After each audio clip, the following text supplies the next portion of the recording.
All right, all right, all right. I think I am live. Hello, Zen friends. Welcome, welcome. It's Friday night and Saturday morning to some of you on the other side of the planet. So, welcome to your weekend. So glad to have you here. Hope you're enjoying your moments as much as you want to. And of course, you are. You're enjoying it as much as you're choosing to, right? So, welcome. I'm so excited to see what messages come through from Spirit this evening. But as always, before we jump into everything, let us bring in some beautiful love energy from above. And we'll start off by taking a big, deep breath to come back to the moment, out of the future, out of the past, out of the chaos of the outside human experience. Come back to the right now. And so, as we take a big, deep breath in, you can hold it for as long as you want. Don't pass out, don't hurt yourself, and just return back. And then we'll hit the singing bowl 3 times, just allowing that love energy to come in and fill up our mental body, our emotional body, our energetic body, our physical body, filling up our life and flowing out to the outside world to let it do what it wants to do out there to help raise the vibration of the planet, which they can use a lot of beautiful energy out there right now, right? So we'll do that. And something we can do to raise the vibration of our own love energy is to think of one thing that we're grateful for in this moment. Just one. That's all it takes. Sincerely grateful. It raises our love vibration, opens us up to receive messages from spirit, receive more of what we're grateful for as well. So good stuff. So we'll jump in. If you want to join me, we'll start by a big deep breath in. So here we go. Again, hold it for as long as feels comfortable for you, right? So big deep breath in.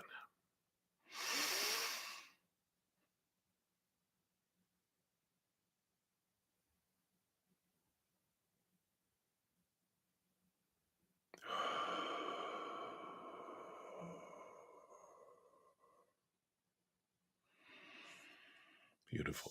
All right. And we'll use the singing bowl. Remember gratitude. Here we go.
Hmm.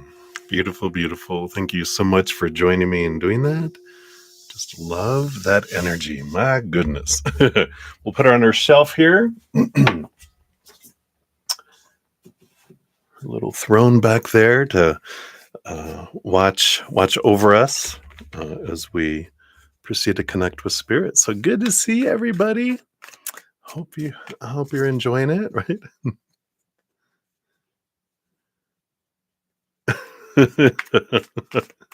Sorry, I was just reading Michelle. You're so funny. You were in your Zen mode, and I said, just don't pass out. It's okay. Joy is a high vibration too, laughter. So it's all good. I love it though. So, hello, everybody. Hey, Mia. Welcome, welcome. Michelle Smith. Hello, hello. We got Ashish in the house. Deb. Hello, my friend. Good to see you as well. Macaroni. We have Marissa Smith maybe in the house. It was a little while ago. You might be here still. Brenda Globy. Hello. And Nateshi Singh. Hello, everybody.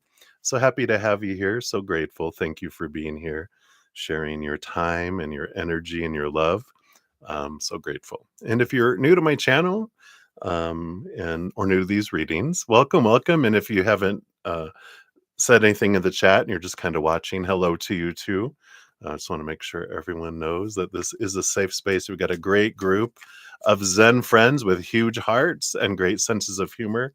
As I say, two things that are definitely helpful in this human adventure to make it an easier path instead of a harder one, right? So welcome. Always room for more Zen friends. If you want to know how everything works, the readings and everything, it's all listed down in the description box of the video. Donations do get first priority. So I step out of the free readings, dive deeper into those. Free readings are generally 1 to 2 questions, 1 to 2 cards. But for donations, we do dive deeper, more into the tea, meaning we pull more cards for those as well. And one per person per evening for donations. You also get what I call a fortune cookie, which is we pull an oracle card or some sort of extra little tidbit. Tonight we're using the Golden Path Guidance Oracle for that. So you get one of those as well. I'm also going to be using, again, I used this last night. I love it. This new purple rose tarot. It's a beautiful, beautiful deck. So I'm going to probably use it all weekend.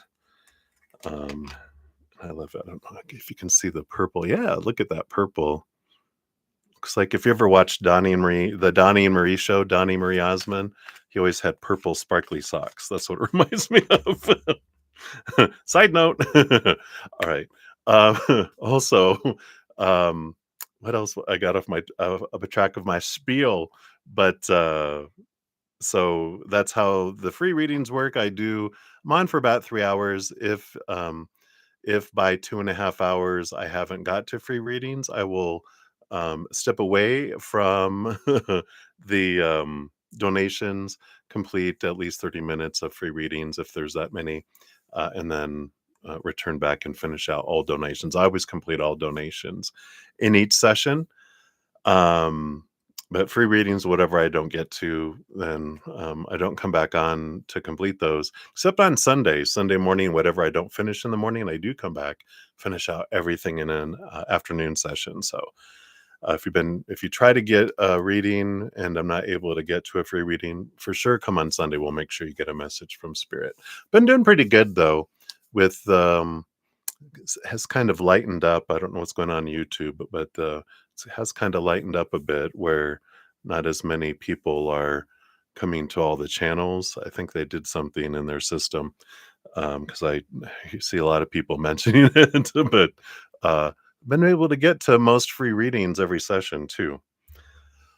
Let's see what else. Oh, and then I do have a podcast, and the first episode came out this week, and here's a link to it. It's called Not So Easy, and we talk about some stories in there. You had a crush on Donny Osmond. I love that. You're so funny. But it's a podcast about the easier path on what we can do. I share stories about stuff I've gone through. We share perspectives of spirit and the human perspective, and then hints from spirit on how we can transform some of that belief systems and different energies to make it an easier path. So I'm looking forward to doing more, but that's the first one that's out. Because of the birth of the podcast, I do have some specials on both my 15-minute and my 30-minute personal recorded readings. So if you're interested, all this information's down in the description box of the video too. Keep an eye out. I did a drawing on October 1st for giving away a free personal recorded reading or Hedge of Peace and Love. And I had one winner. Um, and I plan on putting out probably next week another drawing for probably the middle of October, and then another one for November 1st. So keep an eye out. If you're, you have to be, of course, be a subscriber to win any of those things. And this make sure to hit your alarms and have it set to all so you get updated when they come out so that you can get into the drawings. I think that's everything I wanted to say with all that. Blah, blah, blah. I think so, maybe. All right. Well, let us dive in here. If I think of anything else, I'll mention it sometime this weekend, I'm sure. But we have two donations. Up first, we have Deb. You'll be up first, and then Michelle Smith via Zcash app. So we will start there. Yeah, that's what we'll do.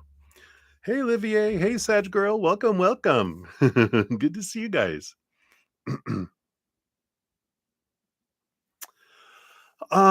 Good question, Deb. So you're going to come up on the podcast and share. Is it only on YouTube? Is it on Facebook?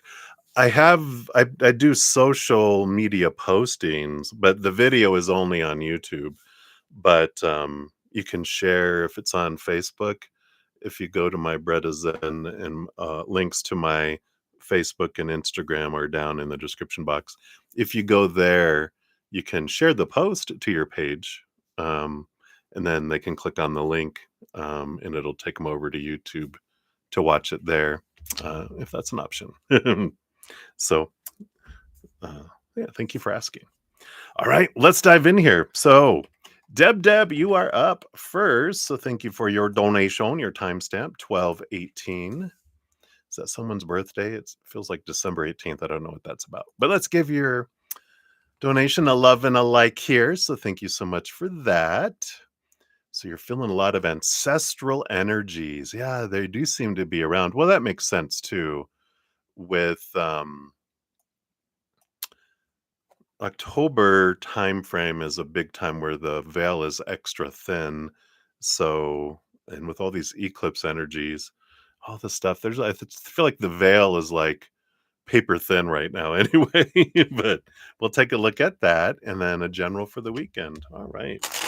Gonna go to Bob's cousins in New Hampshire. Overnight visit Saturday with a big family gathering on Sunday. How fun. It's a last minute chance to get to know the cousin better. Good energy connection. I love that. How fun. I love it. I love it. I love it. Yeah, big home with lots of wildlife visitors. Oh, you're going to love that. All right. So let's take a look here. Let's tap into your ancestors here and see who wants to come through here. Let's find out. I feel like that card is telling us a bit of who that is. And then what's their message? What message are they bringing forth? Okay, 1, 2, 3, 4, 5. All right. Okay, and then let's pull it here. Right, all sides. All sides. I get it there. So you got 1 and 2 and 1 and 1 and 1. So that's the general. Okay, let me just put those like that for now. All right. So let's see here. What ancestors coming through here for you? We do have the 7 of Wands. Yeah, this is someone very to them, not to themselves, but very much themselves. And it feels like this is an ancestor that was one of the most well known in your ancestral line. It is someone that stood bright, stood tall, stood out.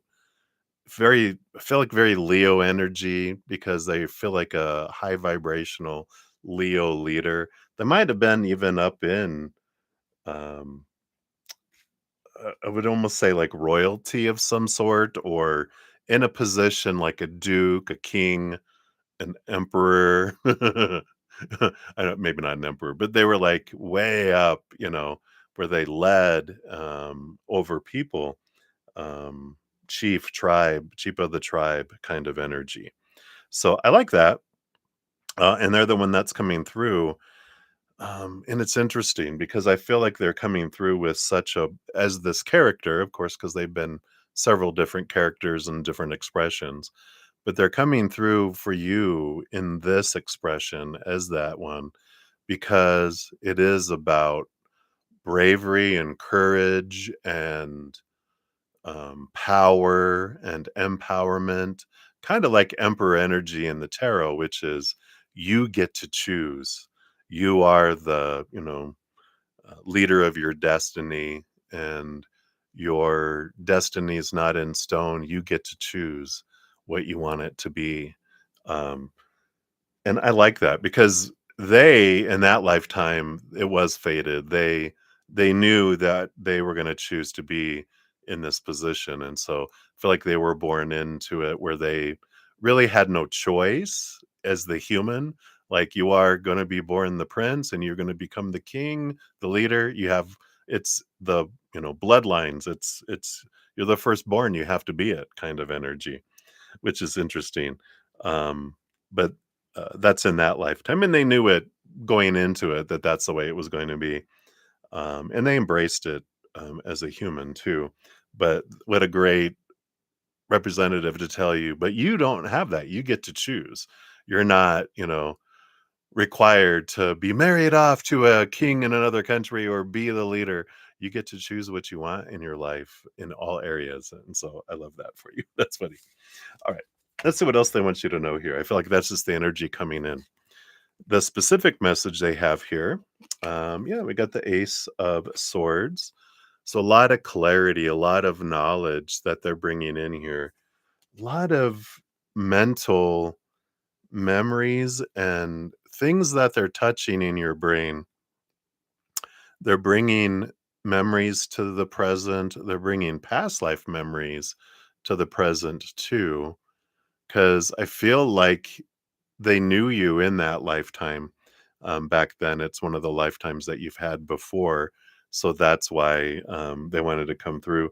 Because it's not just as an ancestor, but as a friend, because I feel like you were, um, like a close,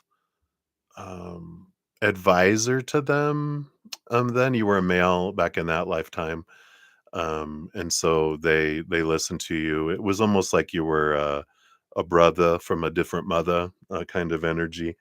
But they're bringing in some old memories, maybe through dreaming, through visions, or through seeing things and recognizing it in the physical world. If you see something on TV, History Channel. So I feel like there's that, kind of energy there that they're bringing in, but they're communicating a lot mentally, um, for you.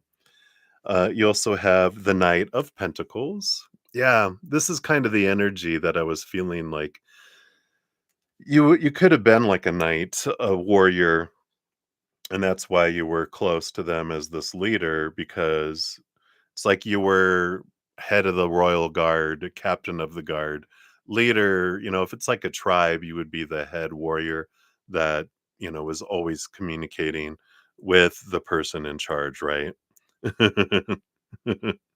Brutus. Yeah, that's funny. So I like that, kind of energy that's there. And they're letting you know the strength, the sword that you wielded back then, as well. That's interesting. You have the Page of Wands. There's this energy upgrade that's coming in here for you too. So I do like that, for you. As I notice I have some lint on me here. um, but I like this. It's going to a new level, um, energy expansion, fullness that's coming in. And it is, not with it doesn't have any expectation, a trap, attached to it or anything like that. Um, So I like that. I like that it's just a gift. It's not like, well, your gifts are expanding so that you can use it for blah blah blah blah blah. It's like, no, it's just this flood of energy. It's like an extra oomph, to help your physical energy, your mental energy, your emotional energy, your energetic fields. It's just an extra um, energetic gift. I love that. Um, and then you have the star card. Here's your Aquarius energy. But I also like this, that there is this, that's your higher self. That's this connection. That's um, one of the things that's not commonly talked about with the star card in a lot of astrology is the seven stars that are around the big star in the original tarot. And it is represents the seven chakras. So I feel like they're helping you balance your chakras. They're like flooding all of your chakras with extra oomph. So you're going to feel like energized from the root chakra to the crown chakra. Just, and I feel like that's because that came in right next to that one there. You believe I'm right? And then you have the Four of Swords. Yeah. I like the way they interpret this because this is such a restful card, letting expectations go, resting in that Ace of Swords, which you got the Ace of Swords already. Resting in realizing and seeing things from a higher perspective allows you to release the expectations and go with the flow, go with, the energy of what is, and letting go of that, well, it's supposed to be this, it should be this, it needs to be that, and be really present in the now. And you can rest in the moment when we're not caught up in the supposed to's of the future and the should have been of the past, but in the perfectness of the moment right now. So I love that for you. I'm coming in from your ancestor, whoever this king tribal leader was. I'm not sure if you've done ancestry.com or whatever those ones are. And if you know of a king or a leader there, if there is any history about a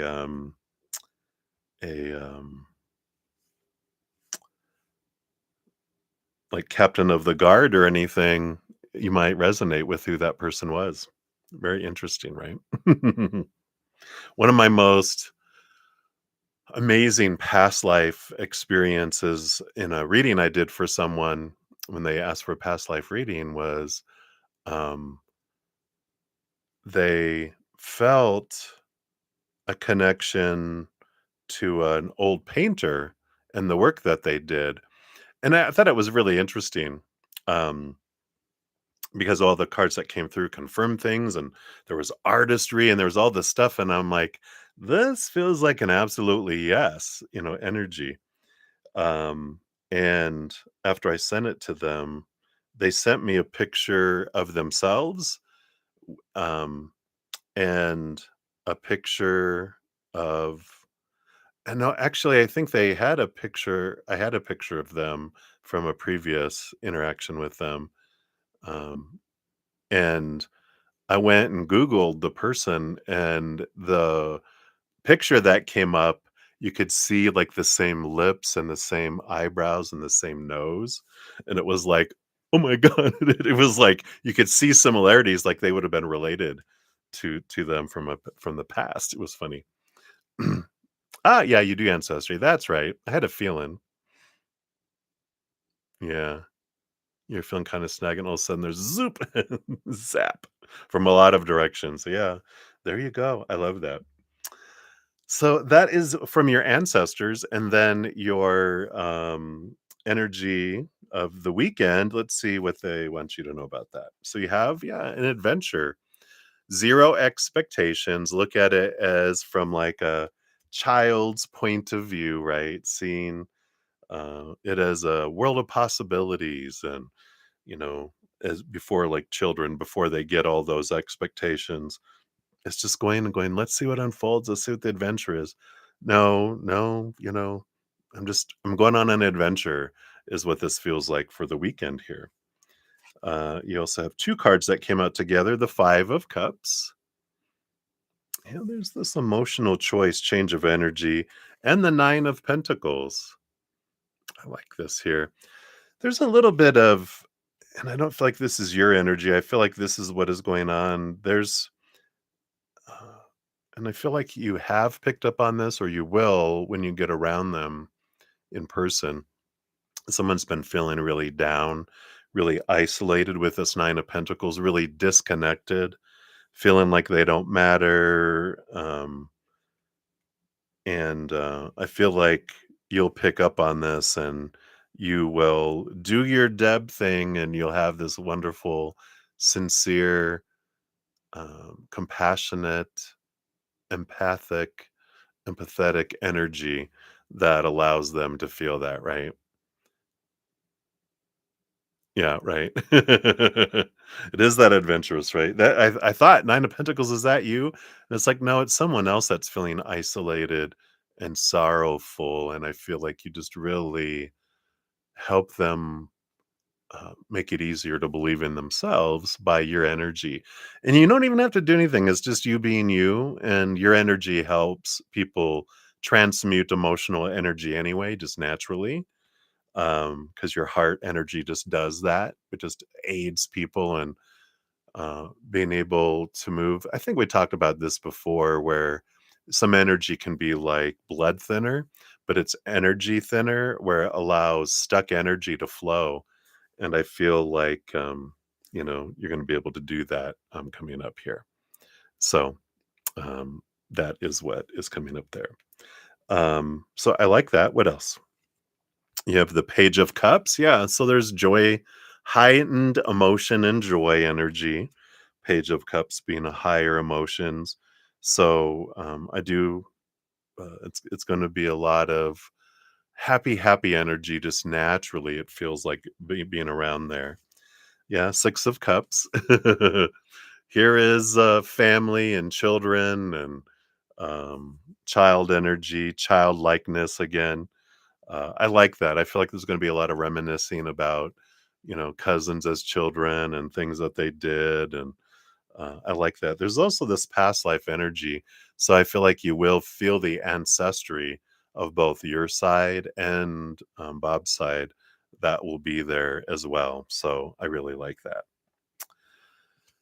And then you have the Five of Pentacles. Yeah, this feeling of lack, of the fear of abandonment, being less than. Um, uh, Not being enough, not having enough. And this, again, you got these five energies. I just feel like this is the energies that you help transmute for some people, um, just by being that fresh, bright light that you are. And it's just like shining bright. Just being you allows that to come in there. But I do feel like there are some, we know already, that you're going into being around a group of people, and there's going to be a wide variety, a lot of high vibrational, joy, laughter, love energy that's there. But there's also some people that are going through some shit, some papa cuckoo doo doo. So just know, go in with your bubble of emotional protection, knowing that there is lower vibration out there. You'll still feel it, and you'll be able to interact, but that's there. All right. So let's take a look here at the wisdom of the golden path for your fortune cookie. Let's see what else they want you to know here.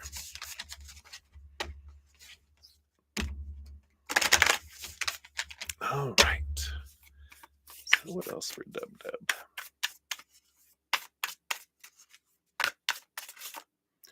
Okay. None of those. They said they'll make it really obvious. There it is. Obvious. All right. And you've got the Jade Mountain. Ooh, mountain of green love energy with the heart chakra, right? Let's see what the Jade Mountain brings in here. There it is. Something magical soon occurs and you'll feel like celebrating. This gives you time to stop and reflect on all you have accomplished. Look back and you will realize just how far you've come. Have gratitude for all you have experienced, for every experience has served you in some way and has been for the greater good of all. You deserve to be and have all that your heart truly desires. So listen to your heart and follow its wisdom. You will intuitively know when you are on the right path. Close your eyes and quietly celebrate this moment. Be joyful and remember that you can remain joyful regardless of the circumstances that you're in. I feel like that's family reunion, right? For no matter what, life is beautiful. Perhaps there may be times in your life when beauty is hard to see. At such times, look within. The eternal flame of love is forever aglow within you. There you go. There's that brightness shining, right? And the affirmations for this card is I celebrate life. I appreciate okay, let me try it again. I appreciate each moment. Say that 5 times fast. I am grateful for this sacred life and for each breath. The eternal flame of love glows forever within me. Wow, I love that. Yeah, there you go. Boom, boom. Well, they must be around you. Well, spirit is always with you, right? All right. I love that. Sounds like it's going to be a fun time. So I love that for you. So that are your messages, my friend. Thank you again for your donation. I greatly appreciate that. And many blessings to you. All right. So up next, we will have Michelle Smith via Z Cash App, and then Valerie Calvary. Hello, hello. You'll be up after that. Thank you for your donations. All right. And Valerie, uh, if you want to put your question out there, if you have a specific question, put that out there. And then we'll be over to you after we finish up with Michelle here. So, Michelle Smith, thank you again for your donation via Zcash app. There is your timestamp, and I saw you up here. So sorry to take you out of your Zen mode into Joker mode, but it's all lovely, right? I love that our natural state is joy, and that's part of higher vibrational energy as well. So I like that. So peace to you. And your question is, what are H's feelings towards you in the moment? All right. Let's give these a shuffle, refresh these, take a quick sip. Cheers, everybody.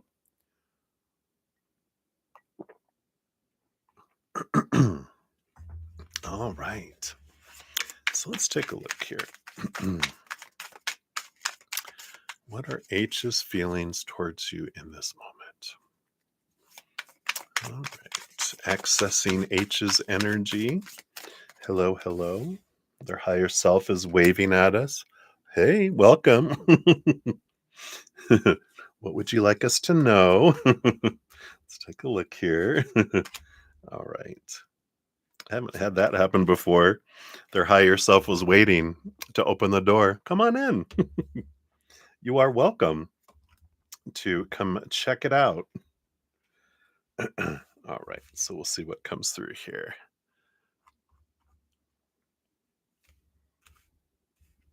All right.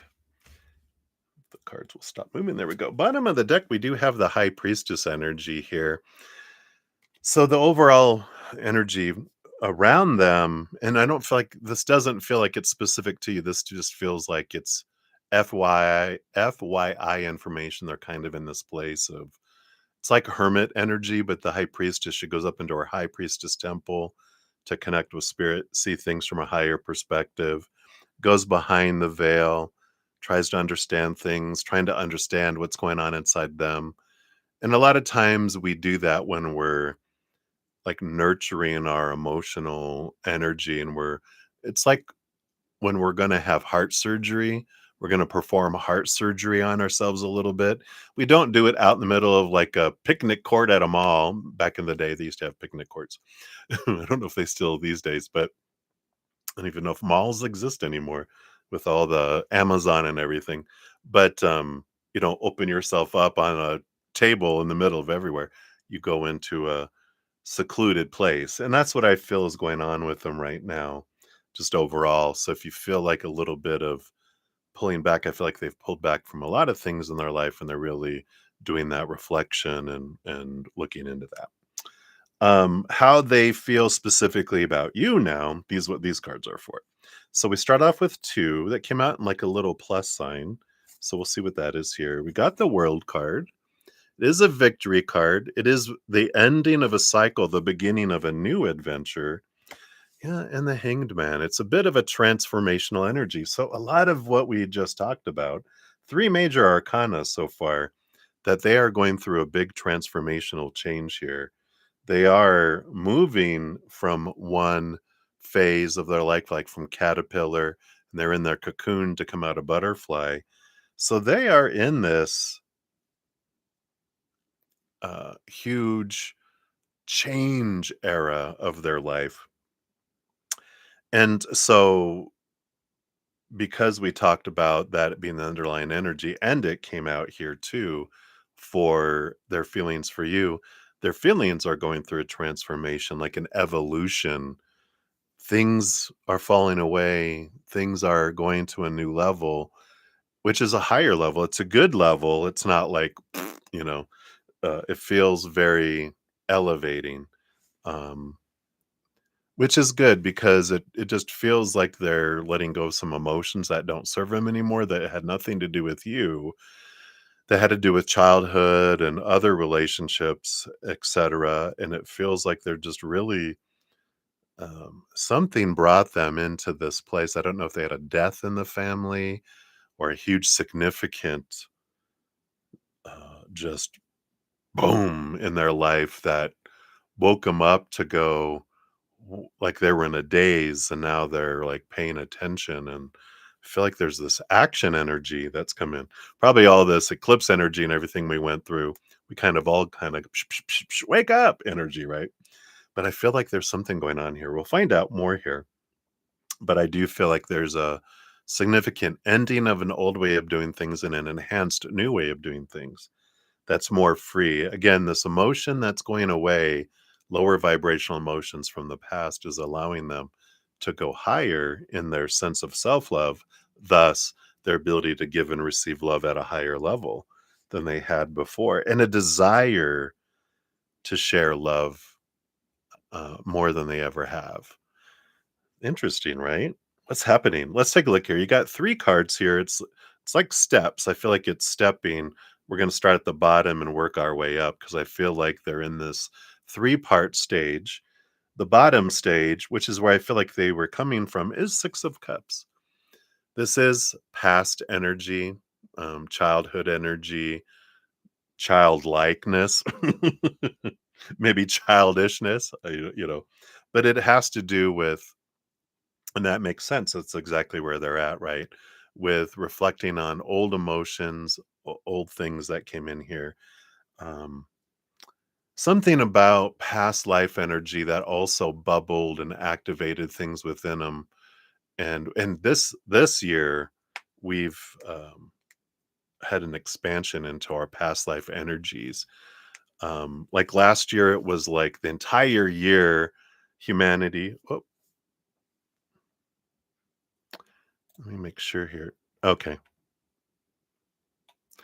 Sorry, I have, another screen going, and, I wanted to make sure that it didn't stall because it started to do the little wheel, and it's still running, so I think you guys can still see me okay, right? So, let me know if you guys can still hear me and see me. But last year, we got 1% more access to, like, our subconscious, which is an energy of, um, like, it's one of the pathways to the Akashic records, and, so we got access more to that. This year, Spirit was saying we got 1% more access every month. So everyone's feeling like more access and more emotions from a lot of past life that are coming up here. So very, very interesting that that's also part of what's activated them, and they're like, "What the hell's going on?" Right? Stage 2, which is where they're headed to, They have the Knight of Swords, yeah, gaining a lot of clarity, seeking a lot of clarity on what they truly want in life. So, again, this is a heightened quest of I'm not comfortable with the way things are right now, um, in my life and in my relationship, and they want to know more. They're wanting more communication, seeking clarity between the two of you, it seems, with here too. So I feel like once they get past stage one, where they're like, okay, I know what I want, I know what I want to do, then I can, try to move forward and, and go in that direction. So, um, stage two. Stage three is justice. Yeah, all this balance energy, seeing things from a higher perspective. I like this Libra energy. Libra is what we're in right now, Libra season, which rules over the eighth house of relationship. And so it's seeking this balance, seeking again of looking at a relationship in a different way than they have had in the past. It's all this clarity coming in, so it does feel like there is this, at least intention, that would want to move forward. And I feel like they kind of have this stages in their mind. They're like, I'm going to do this, and then I'm going to seek this, and then I'll see what that looks like. So it's kind of like this, I don't know, but I have intentions of getting to know you in a different way than they ever have before. Very interesting. Then your last two cards, you have one card up and then some below the surface stuff. I feel like this is where it's headed towards. Yeah, the Ace of Swords. The clarity is achieved. The quest that the um, Knight of Swords is on, they're on the quest for the Ace of Swords and they find it. So they find what they're looking for. And below the surface, yeah, the Tower card. They're realizing this energy of things are being removed out of their life to make space for something that's more in alignment with who they are. And I feel like they're realizing, and this isn't you being removed out of their life with all of this. This is them realizing why people were moved out of their life. And they see that it was for them, it wasn't happening to them.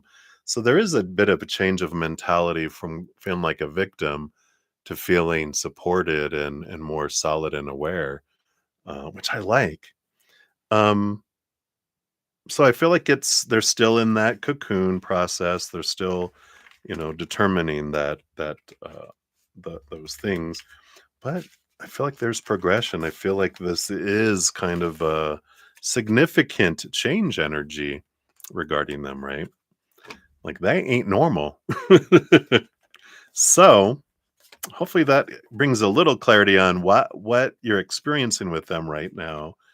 But based on their current energies, I do feel like there is these intentions that once they figure some stuff out, they do want to go forward in a different way with you, if that makes sense.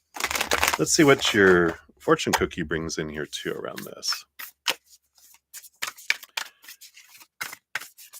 All right. Gets this one right here. And we have, yeah, trust. Trust, trust, trust. I trust him about as far as I can throw him. What's that all about? Let's see here. All right. There we are. So the lady featured on this card seems troubled and a little unsure of things. The water represents rising emotions. She senses that a change is looming, but she's not sure what changes will occur and how they'll affect her, right? The white dove signifies the universal spirit, which brings good news. Behind everything, there is a single unifying force, which is unfathomable and unknowable. You, our world, and the entire cosmos are governed by the same universal energy. This energy, which is the essence of all creation and life, also governs all change. Your life, like all of life, is forever changing and evolving. There you go. It is pointless to try to resist change, for it's the way of nature. In order to move forward, you must willingly surrender to the universal energy of love. Trust and allow it to guide you in the knowing that you have placed your trust in the greatest power there is. Within you, the power of the entire universe exists. A powerful, a power full of infinite creativity. Be bold and strong, for you are the creator of your own destiny. Look inside, you will find everything you need there. Just follow your heart and know that what feels right is right. Your affirmations: I trust that all that is occurring is for my highest good. I trust in the universal energy of love. I willingly surrender to the higher will of my soul. I am always safe. I am blessed. I love that for you. So that is what they have for you, my dear. Thank you again for your donation. I greatly appreciate that. So enjoy. Hey, Melanie. Hello, hello. I'm doing well. How are you? Hope you're doing well. Welcome, welcome. All right, Valerie, you are up. Thank you so much again for your donation. We'll give that a love and a like here. Let me give you your timestamp first here. Boom, boom, boom. And we'll give that a love and a like. There we go. And you said you'd like a general reading. So let's see what Spirit has for you here today. Let's give it two little shuffles here. And we'll take a little sip of coffee here too. Cheers to you.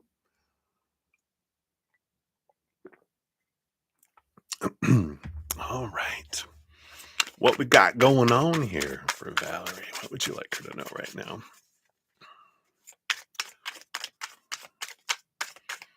Okay, thank you. One card, two cards, three.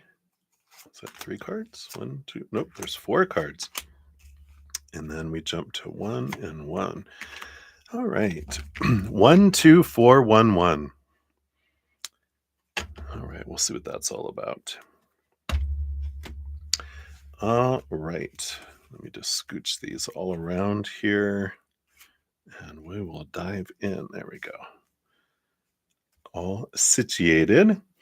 Bottom of the deck, you do have the Five of Swords coming in here. And the Five of Swords is an energy. It's can represent some conflict. Five energy isn't flow energy, but for fives do act, and for you in your reading, it does act this way. It's like four is we reach a point and it's a good balance, but then it becomes stagnant. And then we have a five energy that comes in to shake and rattle things up so that it can take us to the next level. Otherwise, we just stop and everything just kind of starts rotting, right? So, we got that energy that comes in here and is like, so, it's always about progression. And so there is some conflict coming in. But with the way I'm feeling this is the underlying energy for your reading is my mind has been thinking, well, this is what I should do and supposed to do and need to do and have to do and blah, blah, blah. Trying to live up to some expectations or by habit, this is the way we always do things. But the heart's going, I'm tired of that. I want something new. Can we follow me for a change? Which is what we all do. Our brain takes over because our emotional inner child gets created from 7 years old and younger, right? Then our mind is created, our mental side of our brain from 7 to 14. And so it kind of shoves the little emotional inner child into the basement and says, we can't have you acting up. You go down there and I'm going to keep us safe by keeping you quiet. And so we do that for a while until we get tired of feeling, uh, you know, the heart gets tired of feeling abandoned in the basement. Like, why do you silence me? I want to have my voice. And so it has a rebellion and it goes up, and that's where this conflict comes in. The heart wants to be heard, and the mind was like, "All right, wow, okay, fine. Come here, have a seat." And I feel like that's what's coming in here is that you are really feeling conflicted, like, "I wanna do this, but no, I wanna do this. I wanna." It's like being pulled back and forth between your head and your heart. You're in the middle, and so I feel like it's important you understand that that's why you're feeling conflicted and kind of like, "Why don't I feel like I'm out of balance?" Or, uh we might even be judging ourselves a little bit like, why am I being so fickle? I'm making this decision, then I want to change my mind, but I want to change my mind back, and then I want to change to my heart. And when I change my mind, it's because they're going back and forth and they're tugging you. Um, and so I feel like it's important to know that that's what the energy is, and that's why there's nothing wrong with all that, right? So that's the underlying energy. Let's see what we have here. The first card that is here is you have the Two of Cups. Yeah, emotional choice energy coming in here with the Two of Cups. Don't feel romantic energy here. It could always be, uh, happening anyway. But for this reading, I feel like this is about I get to choose how I feel about anything that's unfolding, that people can't make me feel any particular way, but out of habit of opinion we've been given growing up, right? Here's that where that mind comes in, where we were given all these opinions that when this thing happens, this is how you're supposed to feel. We as children don't know any better. We're like, all right, I'll take that on. That's what it's going to mean. That's the story I've been told, and I'm going to believe it that that's how I'm supposed to feel. We make it our opinion, then we make it our habit to choose to feel that way in these situations. And then it becomes such a part of our habit that it becomes our reaction, where it doesn't even feel like we're choosing, but we are. And so when we're able to pause and take a big deep breath, and when we realize when emotions start to rise that, oh, am I choosing this or am I on autopilot and reacting? I get to choose differently. It's like if I ever get like fired, from you know, a job, I can look at it as a bad thing as I was taught it's a bad thing. But I can also choose to go, you know what? This frees me from a toxic, abusive relationship with this employer. Now I get to go do what I want and I'm free. The difference of energy, right? Emotional choice, I feel like is important. And then two cards that came out together. You have the Six of Cups and the Two of Swords. See all this power of choice energy coming in.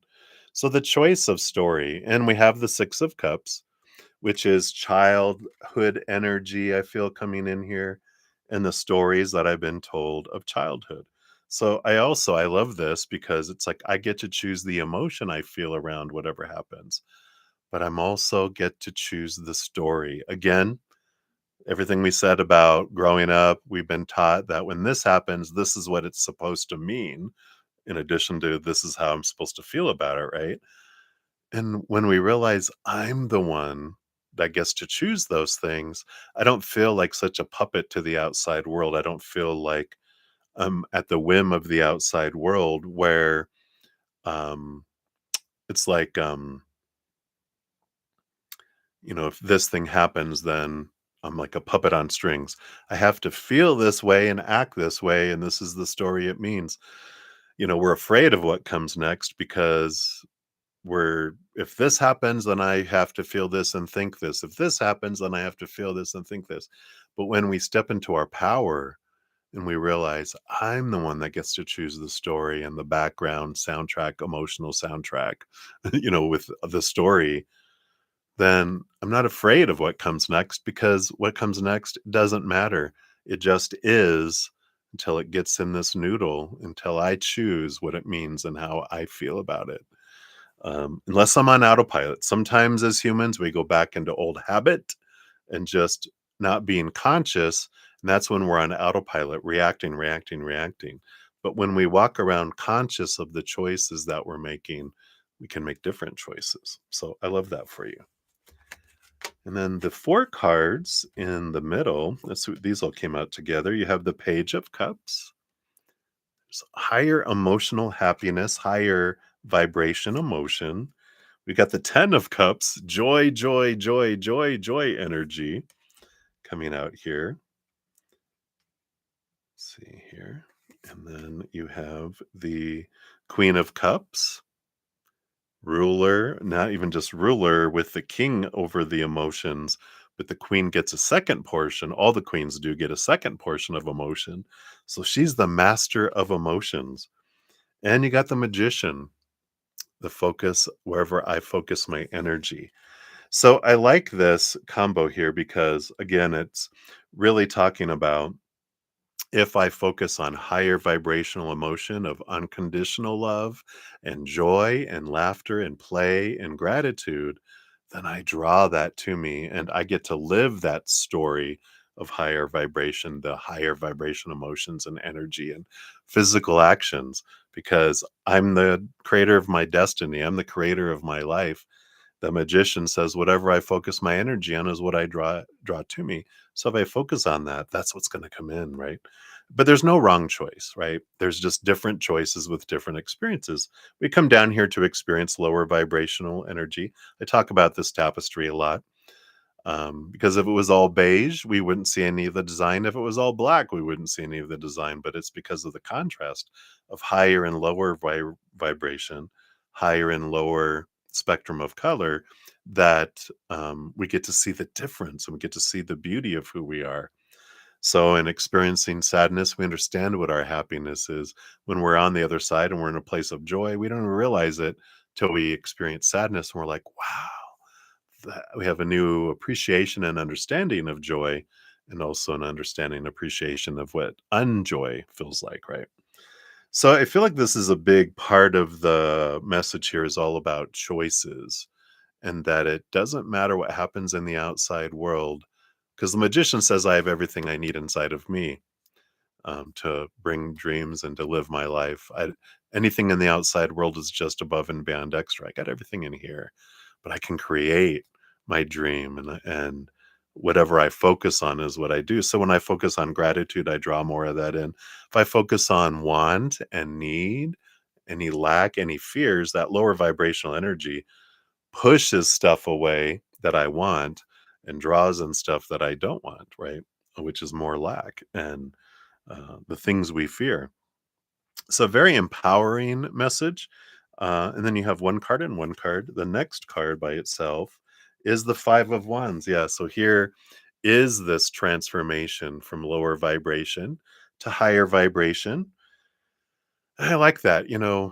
There's, like I said, there's no right or wrong choices, just different choices with different experiences and different outcomes. So, from spirit standpoint, there's not right or wrong, better or worse. Things just are. Things just I think it's Bashar, if you've ever heard of Bashar. It's, an extraterrestrial being who's part of a collective that Daryl Anka channels, and one of the things that they said is, "Everything on Earth is meaningless, because it's not meant to have meaning. We were created to put meaning for us." And so things just happen, but our story, the meaning we put to it, is our power, right? So I like this, that there is no right or wrong. There's just different, and knowing that there's always another choice is what's very empowering, right? If we believed I always have to choose sadness or depression or anger or any lower vibrational emotion rooted in fear, when these things happen, we feel trapped. We feel like we're puppets again, right?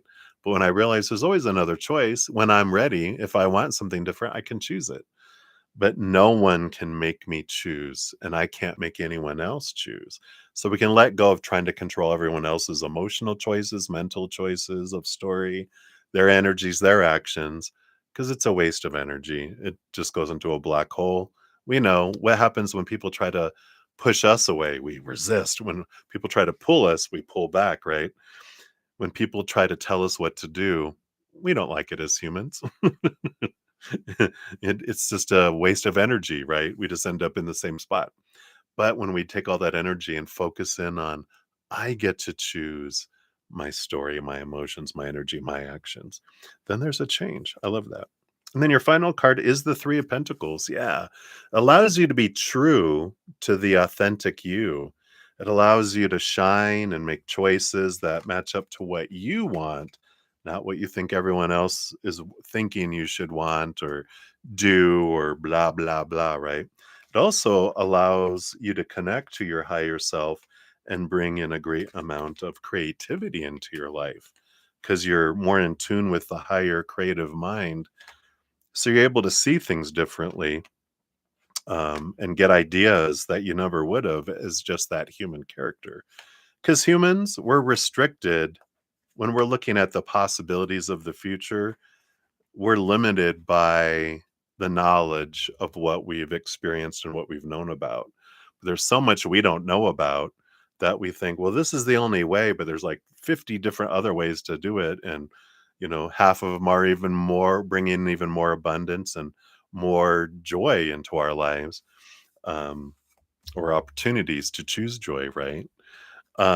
So, we've got this energy here of, that you get to choose what's coming forward here. Um, so let's see what comes through here for your fortune cookie as well.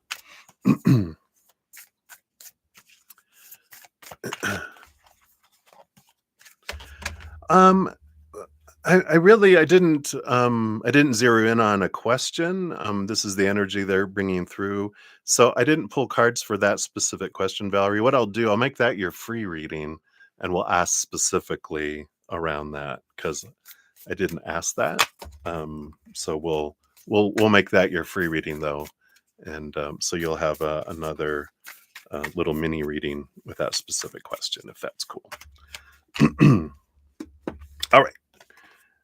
Yeah. Well, you have new beginning. Uh-oh. Maybe they're answering you right now. But whatever happens, you get to choose the story. That's funny that I mentioned, like getting fired. I get to choose what it means. We'll pull specific cards for it. but new beginning here. Let's take a look here and see what it is. I wasn't channeling that. If that's why you're asking, I wasn't specifically channeling that. That was just an example that I pulled out of the air, but we'll see here. It does say an exciting new chapter of your life is about to unfold. Over the coming days and weeks, you'll begin to feel a sense of renewed clarity, purpose, and direction. Through a series of serendipitous events, you are intuitively guided to explore new places, options, and possibilities for your life. You will discover options that you never realized you had. That's what we're talking about, right? That limitations. It's like when you're connecting, you're seeing higher, you're seeing more opportunities than you would have ever before. Embrace all that is new and wonderful, and let all that no longer serves you go. The past is behind you. Thank it and lovingly surrender it. Like the seasons of nature, your life is forever flowing and changing, and you are evolving to ever greater spheres of love and wisdom. Enjoy the journey and blessings that are coming your way. I love that. Affirmations: I am one with life's eternal flow. I invite all that is new and exciting into my life and embrace it. My life is full of endless possibility. I accept and am grateful for all the blessings I receive each day. Wow, that's so much in alignment with your reading too. So I love that. All right. So that is what we have for your general reading. And like I said, I will circle back around them. Actually, I think that's it for my donations right now. So I'm going to head off into free reading. So we will circle back around and answer that specifically so you can put your mind at ease, as well. All right. So let me see. We've got Ateshi and Brenda and Macaroni. I'm just going to grab the free readings here. I got those already. I did those. Got Ashish. Let's grab that one.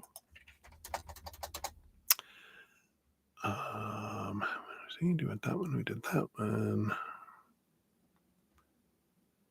We got those. We got those. Okay.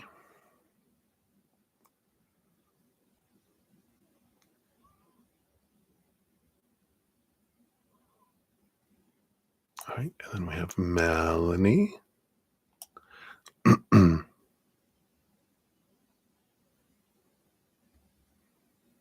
Oh, sorry. We have Benjamin for, I mean, not Benjamin. Bauman is first there. I see their question there first. And then Melanie, if you're taking free questions. I am. Okay. And then Valerie. Then we'll ask that specifically if you're based on current energies, if you are heading towards a new beginning and job. I know. It's like, whoa. All right. So let me just get this all set up and we'll dive into the free readings. Thank you guys again for all your patience in getting to your readings. I greatly appreciate that. All right. There we go. Boom, boom, boom. All right. You're very welcome. All right. So let's get these shuffled up. These will go a little faster because they're just 1 to 2 card readings for free readings. All right. So up first, we have a Teshi Singh. Teshi, let's grab your timestamp here. Boom. All right. You want to know, is fame in your future? All right. Let's take a look here. Based on your current energies and your life path, they'll bring in anything destined as well. But we'll look at based on current energies. I'm hearing fame. Fame can be good or bad, right? We can have positive fame, or what are you famous for? Oh goodness, right? You have the 10 of Wands and the Tower here. I feel like they're saying here that I don't feel like fame is here as far as like big fame kind of energy, because it feels like the Tower and the 10 of Wands, endings and beginning energy that's coming in here for you. I feel like you're about to enter a fated change because the Tower card comes in. It's happening for us, right? Whenever we get like this energy, especially this combo, before we come down here, there are certain things that we want to experience. There's very few fated events, but I feel like there is this when we get to a point, if we tell spirit and our well, we don't tell spirit, we ask them, our spiritual team, if by this point this thing hasn't been removed, please remove this so I can experience this. And so you're experiencing this countdown 10, 9, 8, 7. And if you don't remove this thing out, then it will be removed for you. So I feel like there is about to be a sudden change where something gets removed, where a burden gets removed that allows flow of energy to come in here. And it takes you in a different direction in your life than your human side was thinking you were going to go. Because I feel like you're going to have a switch up. So fame isn't going to be it's not faded, but based on current energies, they're like, no. But with all this change of energy, it doesn't mean that it isn't down the road. But they're saying, like, what's coming next for you is a change. And with this change, they're telling me you have multiple paths to go on after this change. So fame is here and here, but if you choose here, here, here, here, or here, here, here, here, it's not. So there's still alteration of things and choices to be made that are going to determine it. But in the near future, there's not fame. There's more of significant change that takes you in a different direction, but it's for you. So just realize it's an upgrade. It's not, something that's knocking you down. They're always removing stuff to clear our path to move forward in something that's more in alignment with our higher self. So, Hopefully that helps. That's what they have for you, Ateshi. So many blessings to you. All right, and then we have Brenda Globy. You are up. Let's grab this. Here's your timestamp here. Very good. Thank you, Olivier. Let me grab yours real quick here too. I'll put it under here. Boom, boom. There we go. All right. And Brenda, you want to know what will be H's reaction if A makes a move? Ooh, cheers, everybody. Let's take a looky here. So, based on current energy, what will H's reaction be if A makes a move? Okay. I do want that one. Okay. And this one here. Well, looks like you get three here. So let's take a look. The first card that came out is the Eight of Swords. Eight of Swords energy is a bit of a letting go of fears and beliefs that no longer serve me, those that made me feel blinded and bound and trapped. It's a flowing energy. That's a positive energy. What else do we have here? We've got the Magician and the Four of Cups. Yeah, it's going to be this energy of the Magician. This combo is interesting because it's like, because the Four of Cups is like a boredom energy of what has happened to them emotionally in the past. And the Magician card is you're going to have to create magic around this um, in order for this to happen. It's going to have to be done differently. It's almost like there's this Aquarian energy around this Magician energy, which is being an Aquarius. Don't get offended. All Aquarians wouldn't get offended. They would be agree with me that it needs to be quirky and weird and different, not the same old making a move. It's going to be like, really? Is that the best you can do? It's like a pickup line, right? Really? Does that work for anyone? I've heard that so many times. I want something new. I want something different. I want something different. Um, so I feel like if they make it different, then there's like these fears that are relieved. And because I feel like H is going, I'm never going to meet anyone that is unique and different. I'm going to keep meeting the same old person over and over again. But if they're different and they're unique and they're themselves, that is different. And I feel like it's a positive energy that comes from that. So hopefully that helps, Brenda. That's what's coming in there. I know we didn't talk about a whole lot of how it is, but it's relief of fear, and then it's like this adventure. We'll see what unfolds then, but I feel like that has to be the the gateway for with an adventure can start. Otherwise, there's nothing. They're like, really? It's shut down. All right. So that's what we have there. Right. And then Macaroni, you are up next. Good to see you. I haven't seen you in a while. It doesn't feel like. So welcome. Good to see you. I hope you're well. And you want to know, when will you get a new job? All right. Based on your current energy, what does Spirit want you to know about when you'll get a new job here? I feel like we're gonna pull one card from here. I also have this learning tarot because I don't know. I need to learn tarot. No, I got it because it has dates and stuff and all sorts of fun information on them. And so I use these occasionally when prompted for when questions. So let's see if this resonates. There you go. Around when we'll start here. March 21st till April 19th. That feels like a big way off, but it's also the Two of Wands energy. Let's see what your other card is here too. Knight of Wands. Yeah. So you got Wands and Wands energy here, stepping into your power. And what I like about this is they're saying, based on current energies, and it can be sometimes we will fall into what we're taught by the outside world to focus on want and need. We fear we're not going to find a job. We have all this, you know, belief and loud noise that's having us put our energy in that lack energy of needing and wanting, and that ends up resisting and pushing it further away.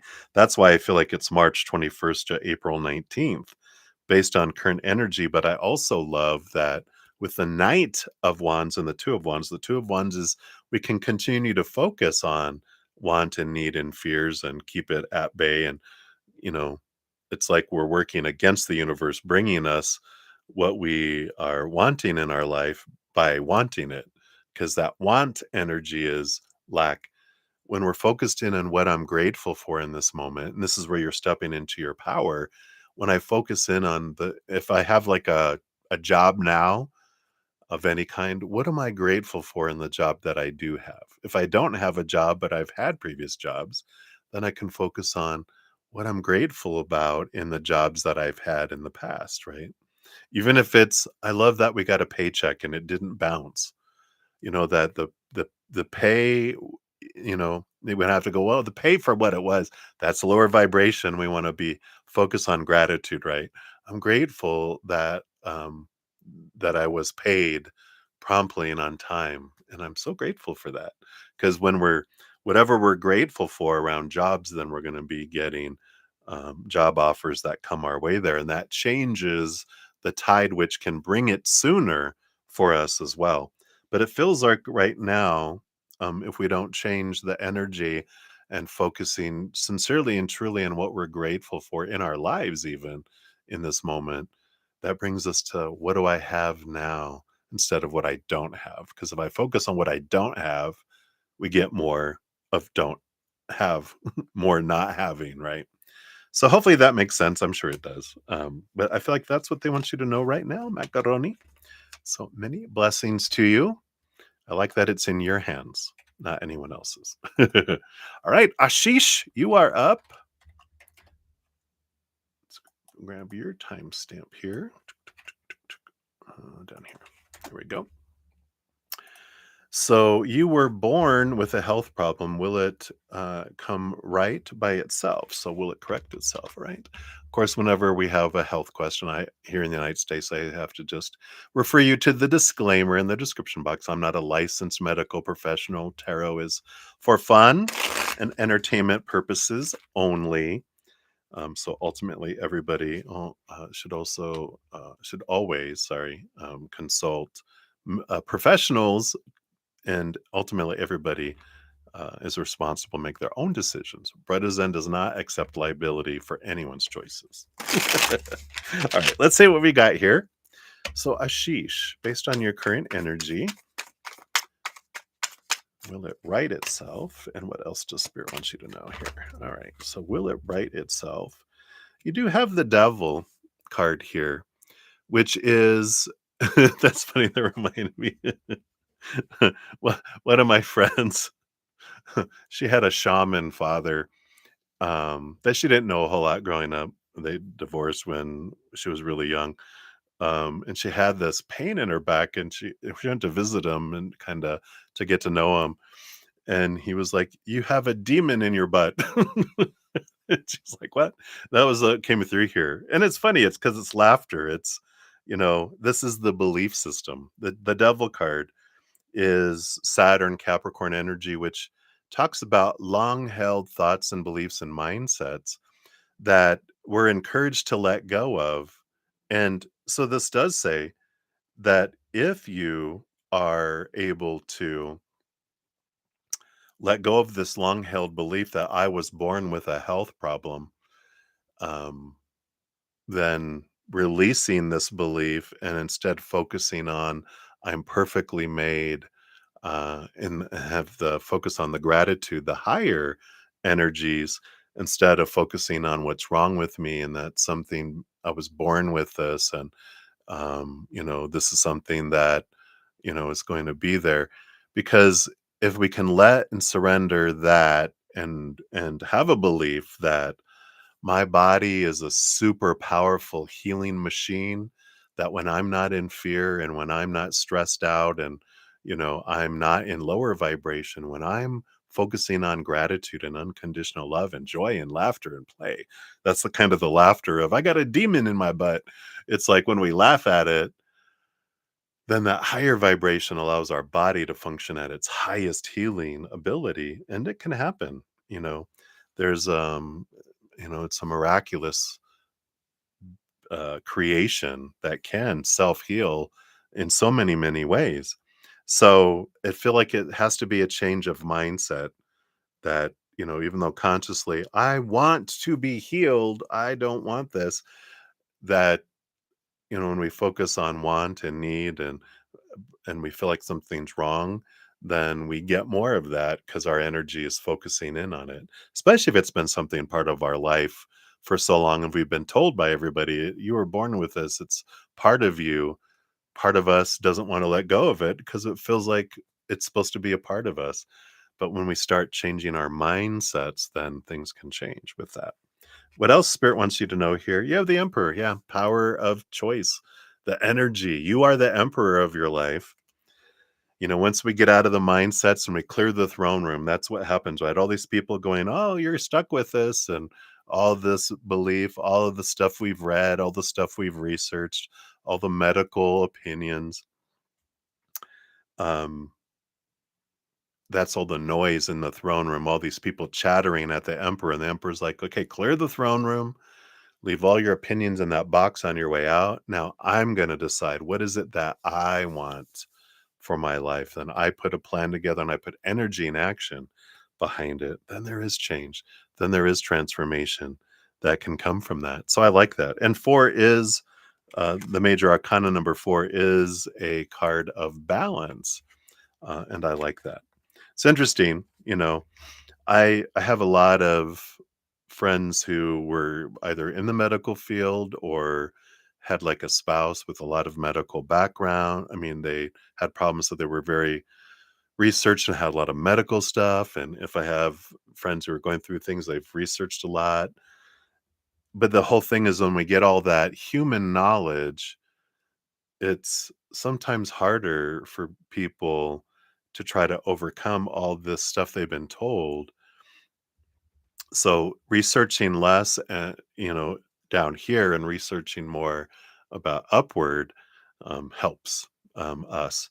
Those of us who try not to read stuff about medical stuff allows us to, come in alignment.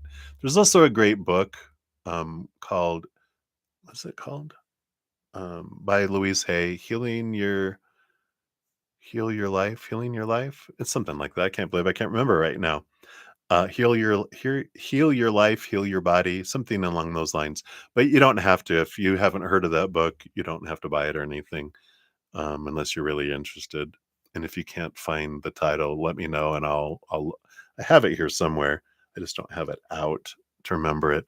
But she was a medical intuitive, which she found out a lot of like the emotional and or spiritual reason behind all of these diseases and things that could be expressed in our human body, and understanding the emotional and spiritual reasons behind it. And then affirmation she has in her book too. But something that I encourage anyone to do that has any kind of health, just to get a different perspective, a higher perspective, is to Google, um, again, emotional and spiritual reasons for, and if you have a title of um, a disease or a syndrome or whatever, whatever the diagnosis is, you put that in there and then you just see what comes out, and whatever resonates can impact us there, or it can bring us clarity. So hopefully that helps, Ashish. That was a lot, I know, but that's what we have. All right. So many blessings to you. All right. And then we have Bauman. You are up. Let's grab your timestamp here. Hello, hello. Good to see you. There we go. And you want to know, will you be selected for MLE in the future? Unfortunately, you couldn't convert your internship to a full-time job, but you were put in the bucket. All right. Let's see here. Based on your current energies, what do we have going on here? Will you be selected for MLE in the future? All right. Thank you. Card coming flying out of the deck here. Let's see what we got here. Okay, nope. They didn't want those. Oh, they did want those. They're like, yes. So you got three cards. The first card here, you have the Page of Pentacles, which does talk about an opportunity in the physical world coming up. We like that. Let's see what else we have here. Just the Three of Wands and the Nine of Swords. There is this energy here because the Three of Wands is about a change of direction, and the Nine of Swords is all the fears. Um, and I feel like you do have this possibility of getting into this, but it's so important with this to let go of the fears around um, not getting it and not getting into the being converted to a full-time job. There's the fears of those, because when we focus in on the want and the need and the fears, as we talk about quite a bit on the channel, it pushes opportunities away. It pushes it into, away from us instead of drawing it toward us. Instead of gratitude for opportunities, gratitude for what I have right now, what I have had, that puts us in a receiving energy, whereas that lower lack energy of wanting and needing things actually repels things away from us. It makes it more difficult for it to come to us. So you do have a possibility here to get into the Emily bucket, but it's like releasing the expectations, the supposed to be and should be and need to be and have to be, and the fears and the want and the need energy, um, that will allow it to more easily come to you instead of fighting against it, is what they want you to know right now. So hopefully that helps. It's all up to you. If your energy doesn't change, then you may not get that either, um, because they're telling you there is possibilities. So if your energy is into the gratitude and the joy and the laughter and, for what you do have and what you have had, then it draws it in. But our energy doesn't lie. We can't pretend, oh, I'm really grateful, when we're inside we're going, oh, please, please, please, I need this. I want this. I want this. I gotta get this. That's, you know, we don't draw to us what we're saying we want. We draw to us who we're being with our energy. So hopefully that makes sense.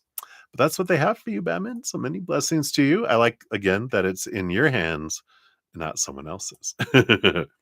All right. And Melanie, you are up. Let's grab your timestamp here. I don't want to murder your last name. Is that Melanie Savaji?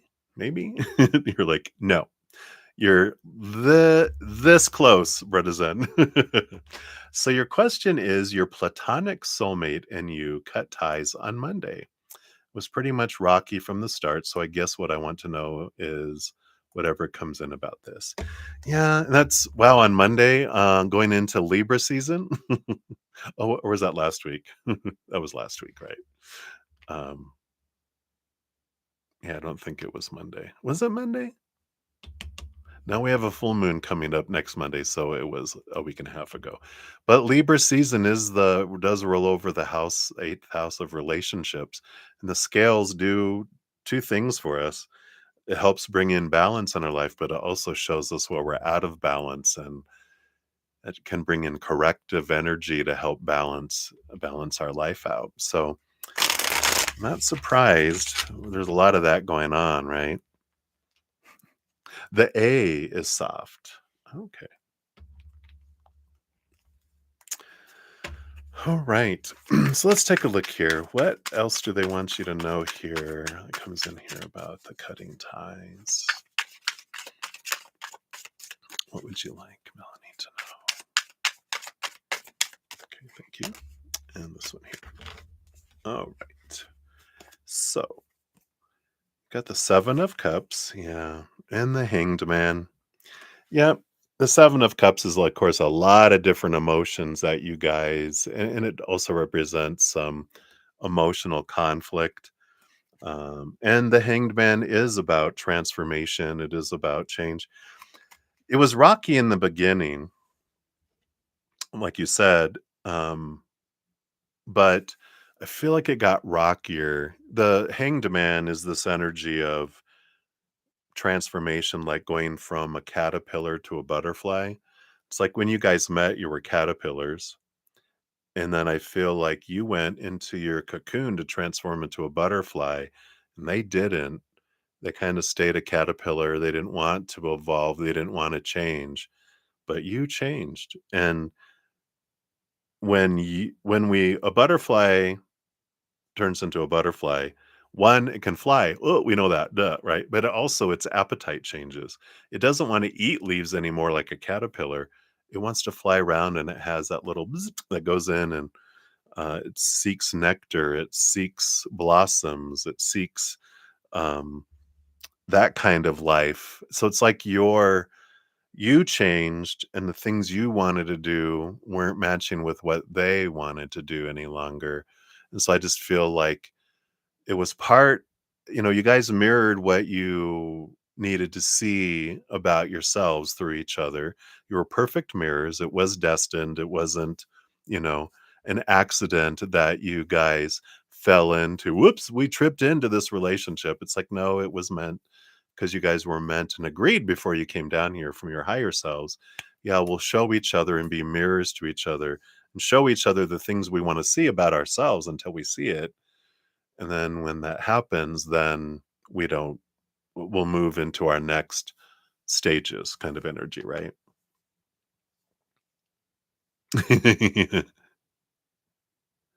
Yeah. Well, you still mirror each other because see, it's funny because you're saying that I saw her getting more and more immature. No, she stayed the same. You were just changing. You're like, "Why are they changing so much?" Because your viewpoint was changing. Your clarity, your perspective was changing. And you're like, "Why are they getting smaller?" Because you're rising. Oh, you're going up in a hot air balloon, you're wondering, "Why are they shrinking?" And it's like, they're not shrinking. You're just elevating upside down. You're seeing things from a higher perspective, hanging upside down from the tree instead of being on the forest floor, right? So, it was meant to be, and, you know, I know it's hard because our heart loves and it always loves. It'll just get easier, and especially as we realize going, "Oh, okay, I see." And they're like, "Why are they're looking at you wondering why you're getting smaller because 'cause you're rising and you're drifting away." So both of your perspectives are saying at the same time in stereo, right? "Why are you getting smaller?" And they're like, "No, we're just changing." And that's okay, because you deserve to be with someone that matches your energy, and they deserve to be with someone that matches their energy. So it's like, thanks for the growth. Thank you for showing me what I wanted to see about myself and the good times too. It wasn't all horrible. Thank you for the adventures kind of energy, right? And um, you know, we can grow from that. So hopefully that helps a little bit there, Melanie. So many blessings to you. Thank you again for your question. All right, Valerie Calver, you are up here for your free question. Thank you for your patience and coming back around to are you going to get fired? I know that was weird. I did have a couple donations come in. I'll get to those here in just a moment. I'm just going to finish out the few couple free readings that I have, and then I'll dive into any donations we have.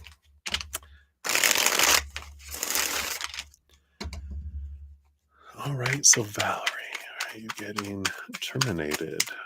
Are you getting released? As I was saying in your reading, from the toxic and abusive employer? Let's take a look here. Are you being fired? Okay, we got that one. Nope, they want this one here. Okay, let's take a look here.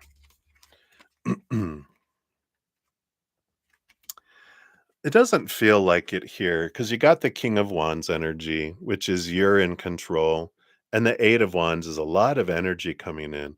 I don't feel like you're going to get fired. I feel like you're going to quit with this energy because I feel like out of nowhere an opportunity comes in, especially after your reading. If you really take to heart your power of choice it allows you to bring in this clarity going, you know what? This King of Wands, I get to decide what I want. I'm getting out of my head and into my heart. So the King of Wands and the Emperor energy are a lot alike in that it's all right, clear the throne room of all the noise. What do I want? I'm going to create a plan, then I'm going to take action. And I feel like that you're the job that you're in is what your mind thought was supposed to be and should be. And I feel like you've entered in this period of feeling like you're existing and you're not living. And we don't, let's see, how does it go? We don't live to work. It's like I wasn't born to work, I was born to live. So I work to live my life, not live to work.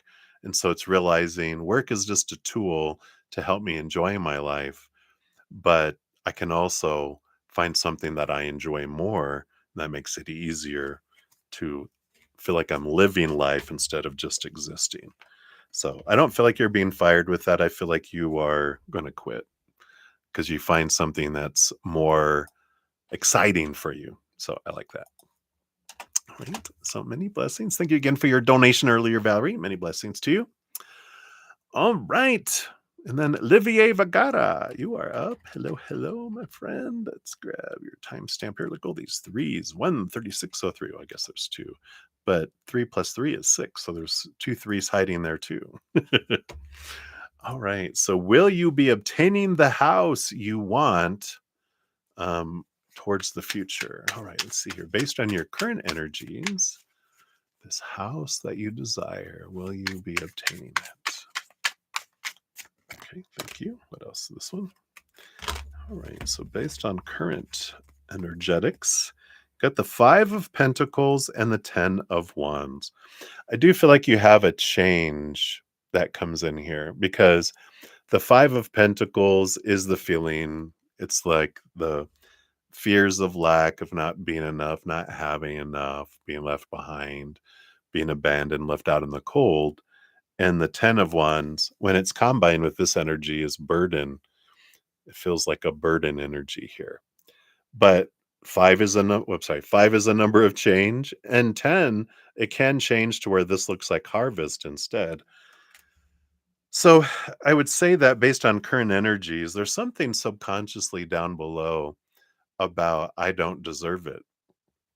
And we can look at that and see how that resonates because consciously we can be like, no, I feel like I deserve it and I deserve everything and I want all this stuff and I'm going to get it, you know. But our little inner child can be going, we don't deserve that. That's all below the surface in the subconscious. That's where I feel this is with this energy. It's like, I haven't done enough to deserve that. And it's like interesting that your inner child would believe that. And we can go back and look at that because there can be some energy maybe from 7 years old and younger where you felt like you did so much and you deserved a reward, but something happened earlier in your life and they're like, "No, you don't get the snack. You don't get the reward. You don't get that. You didn't do enough." And it really was like, "Oh." I think I talked about it's funny. I thought that was bunny rabbit ears because when I was looking at I had no idea that I had some beliefs and lack below the surface where, um, when I was, like, probably 3 or 4 years old, we were at an Easter egg hunt. One of the few times I remember interacting with my dad because he was always busy, um, bringing home the money, and he'd work nights and, a lot of weekends. But this one, we went to his boss's house for an Easter egg hunt. And I was a Easter egg fiend. I mean, I was finding them. Boom, boom, boom, boom, boom. My basket was almost overflowing. I had like so many eggs. I could almost barely carry my basket. And a lot of kids had maybe one or two, and it was empty. And I was so good that I had taken almost all of them. Well, my dad, having compassion on the children, I can see it from an adult standpoint, going, "Yeah, let's put some back so the other kids have a chance too." But I don't my inner child doesn't remember being praised by my dad for achieving all of that. What the message I got was, "You don't deserve this. Let us put it back for other people." And that was I was like, whoa, I didn't even realize that was in there till the memory came back. So there is some energy around that. There's a great book if you have access to it, if you want. It's called Tapping into Wealth by Margaret Lynch. It's Lynch. Great book. I recommend it for anyone because it's more about wealth as it is about worth. It helps us tap and get into this energy that's below the surface to like have us show, what we can see about, the things of that are bubbling below the surface. There was one a couple days ago that I was thinking about how, um, because I think of my parents differently, of course, now than I did, but I kind of looked at their childhoods and I wondered why. Because I was listening to something about it's like why do we have such a big drive to want more? Where does that come from? And I go, look, my dad, he was very driven. He wanted to be a millionaire by the time he was like 45. I don't think he reached that. If he did, he kept it a secret. But he had this drive for it. And it's like, yeah, why do we have this drive to do this? And then I thought like this kind of feeling connected where I'm like, oh, is that why um we can have a belief that being super wealthy is wrong spiritually, from a spiritual standpoint. Oh, spiritual people are not supposed to be millionaires, right? But also that was part of that, but there's also this part of, yeah, maybe it's because my dad was searching for money, money, money, money, money, and he was never around that I felt I have a resentment towards money, being filthy rich. Filthy, no, so let's say being spiritually rich, not filthy, spiritually rich, because of that, And it's like you never know what's below there. So we can bring it up here. But that's what I feel is going on here. There's some stuff that can be maybe transformed and looked at there, in whatever way you feel that you want to kind of just reflect on that and see if it resonates. But right now, it feels like that would be a no based on current energy. But I like that there's this change energy too, which says it's not impossible. Just there's some stuff to be looked at. So hopefully that helps. All right. So that is what they have for you, Olivier. All right. So I will return to free readings here. Those are the ones that I had up to that point before the donations came in. So I'm gonna jump to those. So Mia, I will come back and I'm sure we'll get to your free reading here. I'll just put it down here. So we will circle back. If you need to leave and come back after every session, I do post all the readings I completed with timestamps, so you can come back around there as well. Let me just make sure. Hey, Rabia, good to see you. They came in here while I was all blabbing. Hello, hello. Don't think there was anyone else. We did Batman. Yeah, so I think that was all of the free readings up to that point. You are very welcome, Olivier. All right, so who do we have here? So we had PayPal come in here. So Maria P, you will be up next for donation. And then Sean G, you'll be up after that with your donation via Zcash app. All right, let me take a quick sip here. We'll dive into those readings.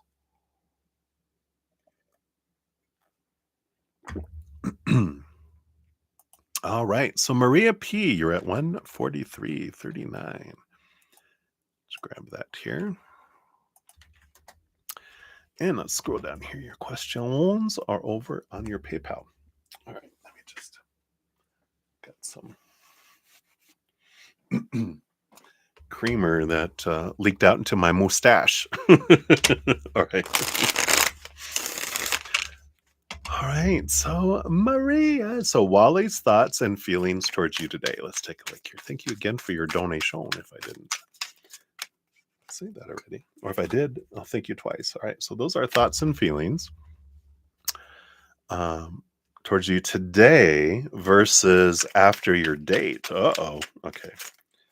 All right. We got that and that. All right. We'll see if anything changed.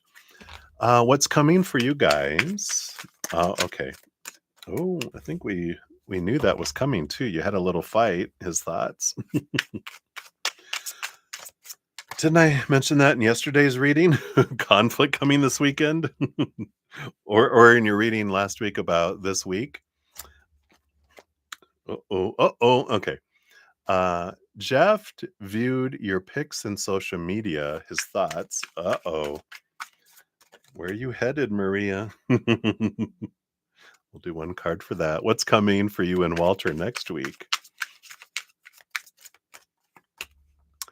And anything Jeff would like you to know. Feel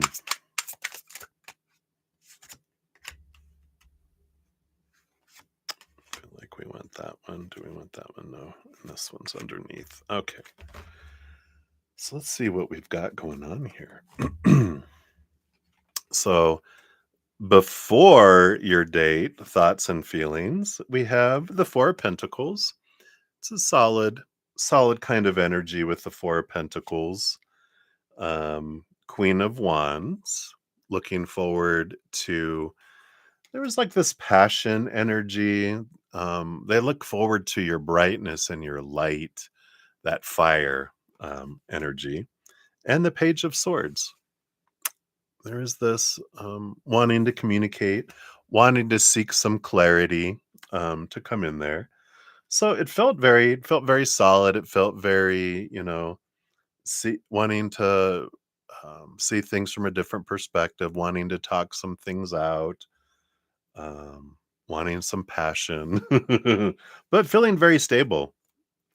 After the date, dun dun dun, the Six of Pentacles.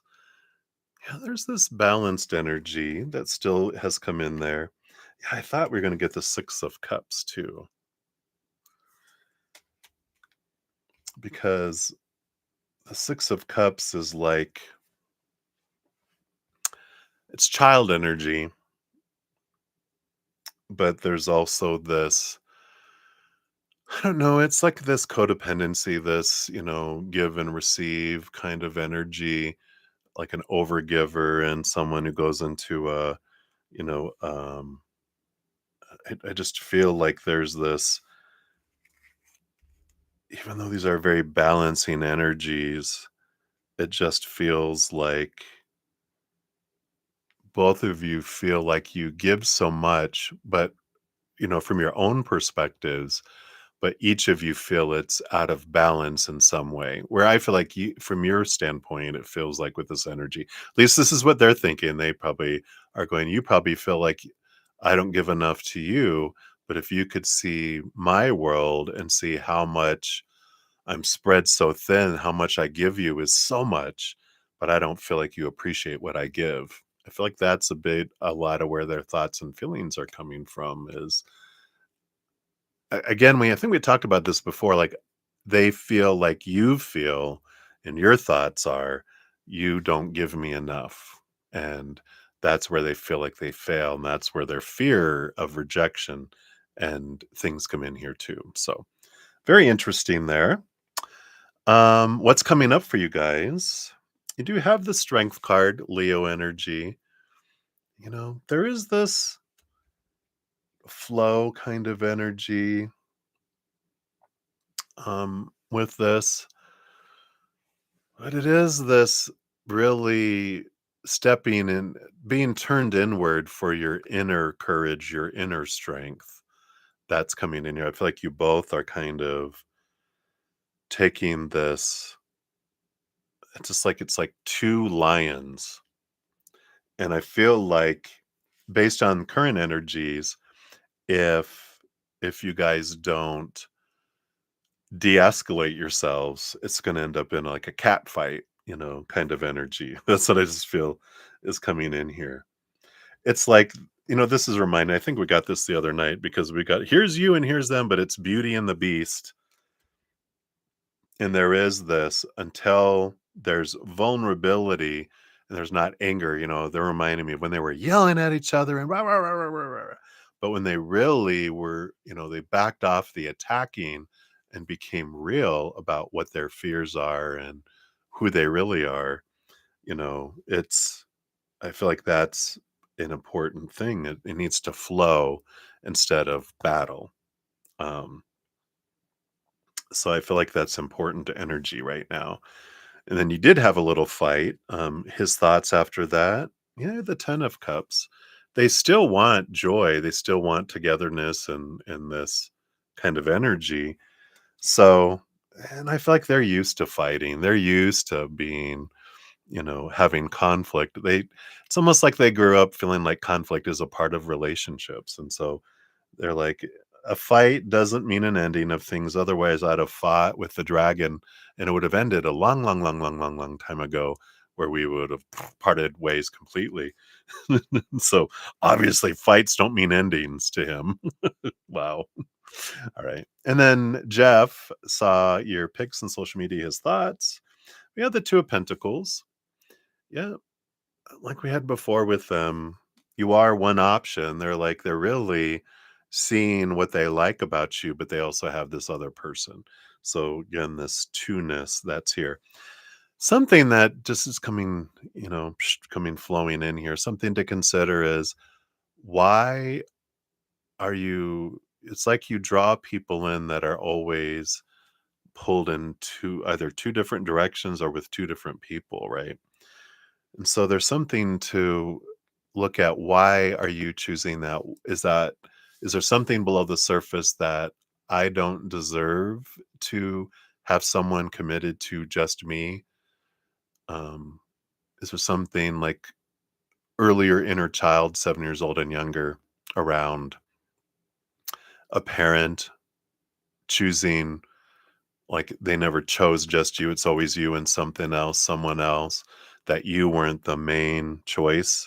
Is there something in there, a wound that can be transformed? Because there's a belief, it feels like here, when we see a pattern of I keep drawing in unavailable people, it's because I'm unavailable to myself, or I have a belief that I don't deserve it some way, somehow. So something just to, if that resonates, coming in there.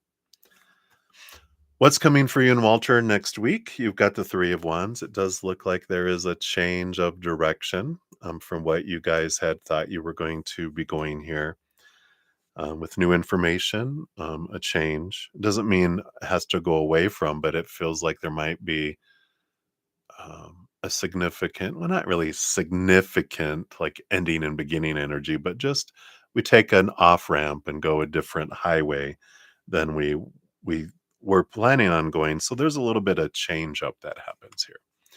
Anything Jeff would like you to know? We have the Judgment card along with the Four of Wands. You know, the Four of Wands is an energy of, it is marriage kind of energy here. But the Judgment card is a higher calling, seeing things differently.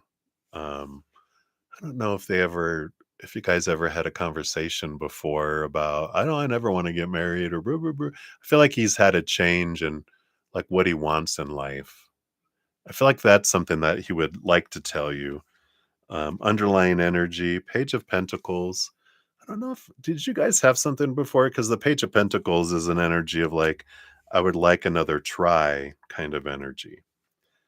But again, Two of Pentacles, there's two, it's you and someone else.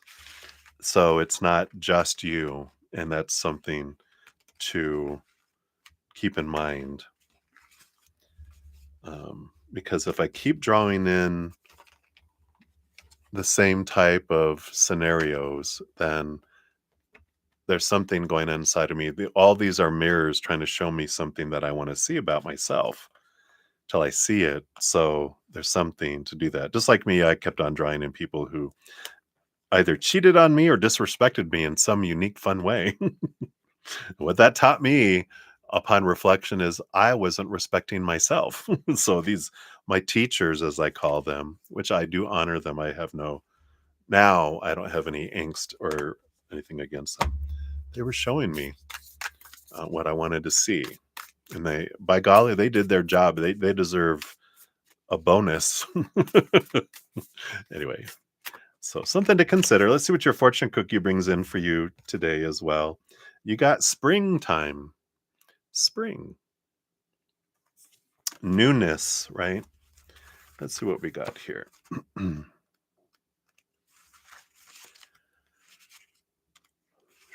So you cannot see it yet, but a new season begins and ushers in a bright new chapter in the story of your life. Only through the darkness of night can we see the beautiful tapestry of stars above us. Life might seem a bit dark and gloomy at present, or perhaps you're in a situation where you cannot see any light at the end of the tunnel. Sometimes things must turn dark in order for us to see the light. Out of the present darkness, a great light soon shines through. Things are evolving and progressing well, even though it may not seem like it. The seeds of a fertile future have already been planted. A ray of sunlight soon bursts through the clouds, and the first buds appear. Spring always follows winter, and soon all starts to blossom and come to life. Life is a sequence of natural and spontaneous change through which we grow and become stronger and wiser. Beyond the clouds, the sun, moon, and stars are always shining. Your affirmation: everything I experience makes me wiser and stronger. The light of love always fills my heart. I honor the seasons of life and see the beauty in every season. So I like that. So that is what they have for you, my dear. So many blessings to you. All right. So that is what they have for you. Thank you again for your donation. And let me take a look here. So Sean G, if you're here, I don't see a question here. You might have hit the train again. It is Friday evening. You might be on the train. So I don't see that yet. So we will keep that here for now. And you might pop in before we finish all the readings here. So very good. Valerie, you're here. That's better. You have a business on the way. Yes, right? Skating, is it? Was it skating? So I like that. Yeah, I feel like you're like, I'm ready to say no, right? You ready to go to that job. Bye. All right. So let's see here. What I'll do, I'll jump over here. We'll do these two free readings. And then Sean G, hopefully you'll pop on here and we'll be able to give you your reading here. So, all right. So we've got Mia and Supriti. I think is the only two that I have here. Rabia, if you're here, and because you said hello, if you want a free reading, you can pop it out here too. All right. So Mia, let's grab your timestamp here.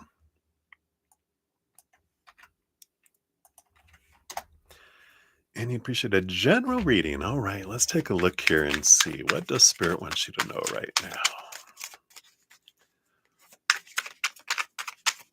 And thank you guys, all of you, for all the thumbs up you give the stream as well, and any videos and any of my social postings and everything in my community area.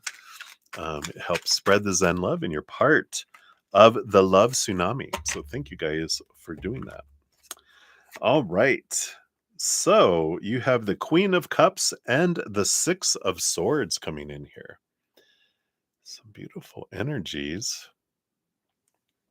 The Queen of Cups, she rolls over the suit of cups with the king, but all queens are given a second portion of water or cups, which makes her the master of emotion. And she's a lot like the high priestess in that, but more of the empathic energy. Very gifted psychically too, with spiritual gifts, but one of the big gifts that they have is feeling the emotions of others. Now, that's just a small part of the empathic gift. Some people feel like it's a curse because I don't want to feel everyone's emotions if I can't do anything about it.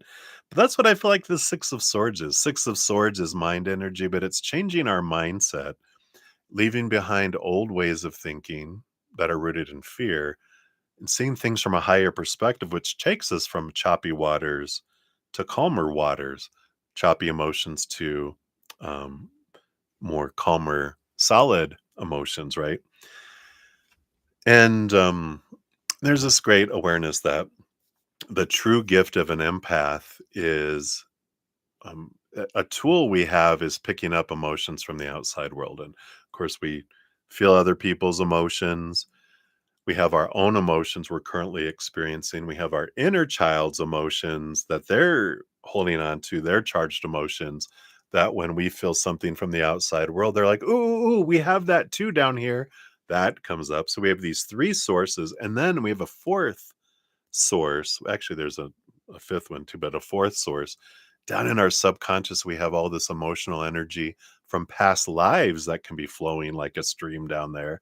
Then we have emotional energy that our higher self and spiritual posse, they're flowing higher vibrational emotion, though, through our emotional center. So we really have five sources of emotions that are flying around, within us. And when we become aware that what is mine and what is someone else's, what is below the surface, what is this, when we are able to sit and get still and we can realize there's these five, we can see where is this coming from, right? It's not from spirit, it's not past life, it's not inner child. I don't feel like this is what I'm going through. Oh, this is someone else's. Then we can go, oh, right.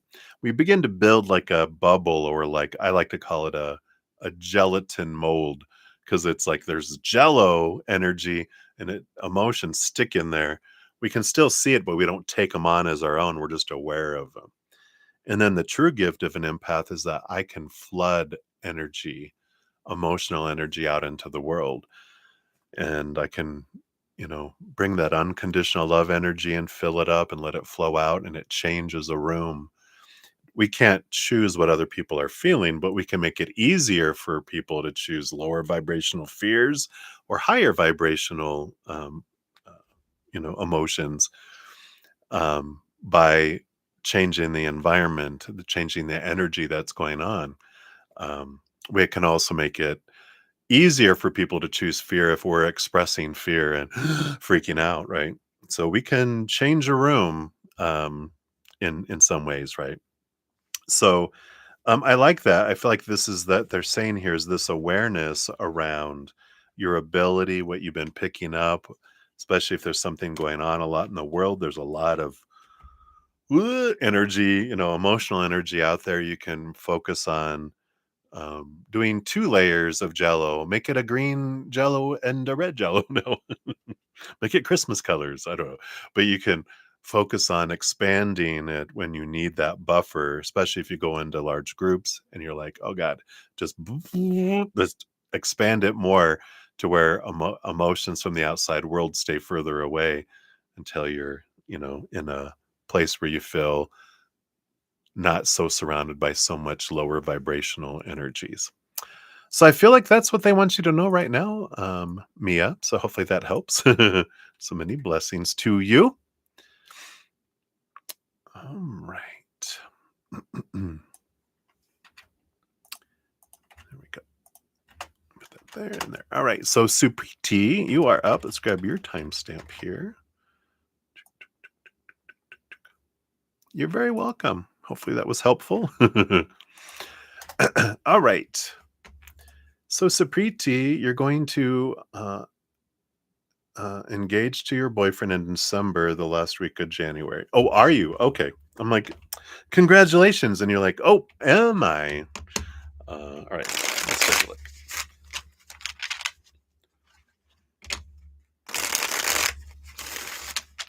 All right. So, based on current energies, are you going to become engaged to your boyfriend in the last week of December or January, the first week of January? All So based on current energies, right? They want that one and this one here. All right. Well, let's see what we got here. All right. Well, interesting energies because we have the devil card here. And we also have the two of pentacles here. It does show the two of pentacles is possibilities. It's like, well, it could be. But the devil card, that brings in a lot of mental energy. It's Saturn, Capricorn, which Capricorns, even though they're earth energy, they're big thinkers. It's all about the devil card is about letting go of expectations and letting go of, the supposed to be, the should be, the need to be, the have to be, the must be around relationships.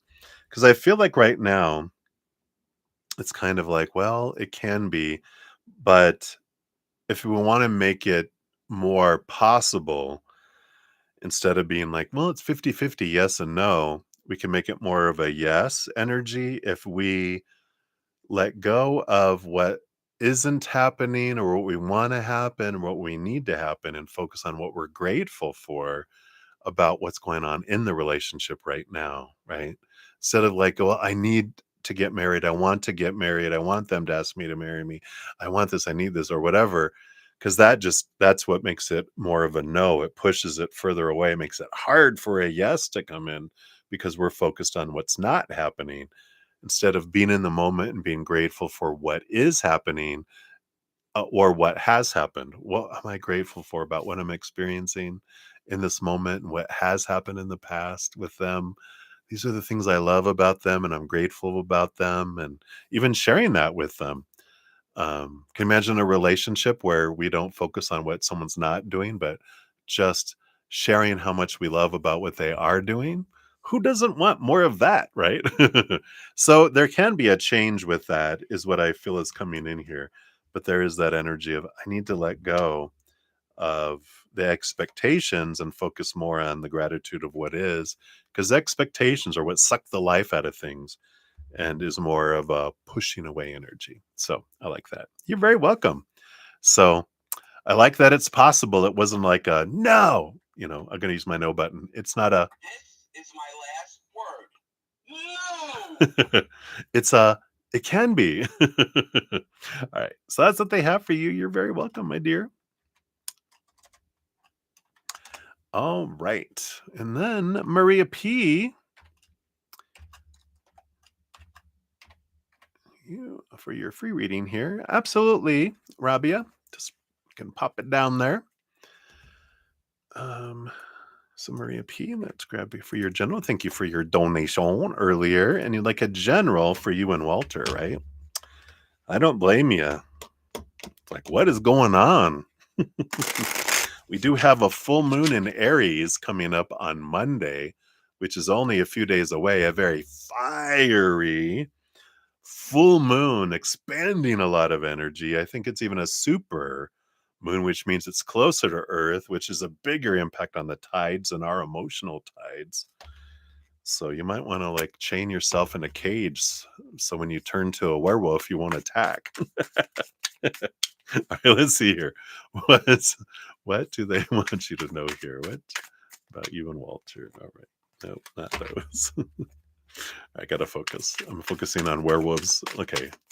I'm focusing on your guys' energy now.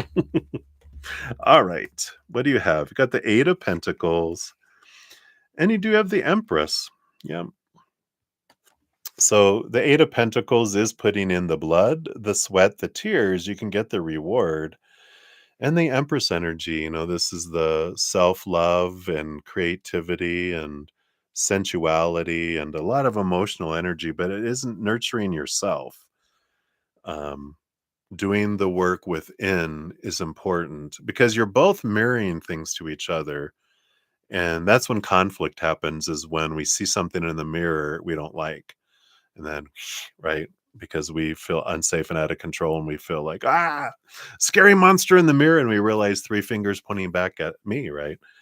So there is this energy here of work. And if we don't put the effort in to understanding why am I triggering They didn't make you fight. You triggered, and then they triggered as well. You can't control their triggers, but this is about understanding your triggers. What fears were coming up that caused you, your inner child to feel unsafe and out of control? And well, I don't have a cat, but we've got a Bigfoot ninja instead of a cat. But how did you become a Bigfoot ninja and attack, right? Or feel like you felt you needed to defend, and that's why there's a fight, right? And it's been bubbling up here, been sensing the building volcanic energy, not talking about things, and then here it all comes bursting out. Now that it's all out, especially with this Aries full moon, it just pressurizes stuff, it ignites the fire that comes out, and so we're more likely to communicate from reaction instead of seeking clarity and questioning and wanting to understand what's going on. What it's like when we spend time looking at our trigger. When we understand it, then we can talk about it and go, this is where this is inside of me, and this is what was triggered. Not this is what you triggered, this is what was triggered in me. And so I was triggered. And then do you know why, what triggered inside of you? Do you know what's at the root of that? Maybe we can talk this out so we can help each other. And that's what a relationship, that's a true relationship of not hiding our pain, but helping each other understand it, to where when we recognize someone's starting to rise, that they're about to that we can go, babe, I love you. And, especially if it's their fear that they'll be abandoned, it's like, I'm not leaving you. I love you. Um, let's talk about what's going on, instead of, why do you always do that? Why do you always do that? So I like this. It feels like, every relationship takes work. And it's not really work as much as it just takes curiosity to understand one another, right? Instead of thinking that all of the things I expected of them, they need to be doing. When I stop focusing on what I'm expecting of someone or a situation, I can be curious about it instead of analyzing it to see if it's meeting up to my requirements or not, right? Interesting. So hopefully that helps. That's what they have for you, Maria. So many blessings to you. I'm just so glad I'm single. I just I know that I'm a monk. But I went through all my hell already, so I deserve a break. All right. That was mainly just jokes, mainly. All right. So many blessings to you, my dear. All right, Rabia, you are up. Let's grab your timestamp here. There you go. All right. So your husband's current feelings for you, how do you look to them? You're worried for him. Why doesn't he show you what he wants from you? No relations. Okay. Let's take a quick sip here. Cheers to you.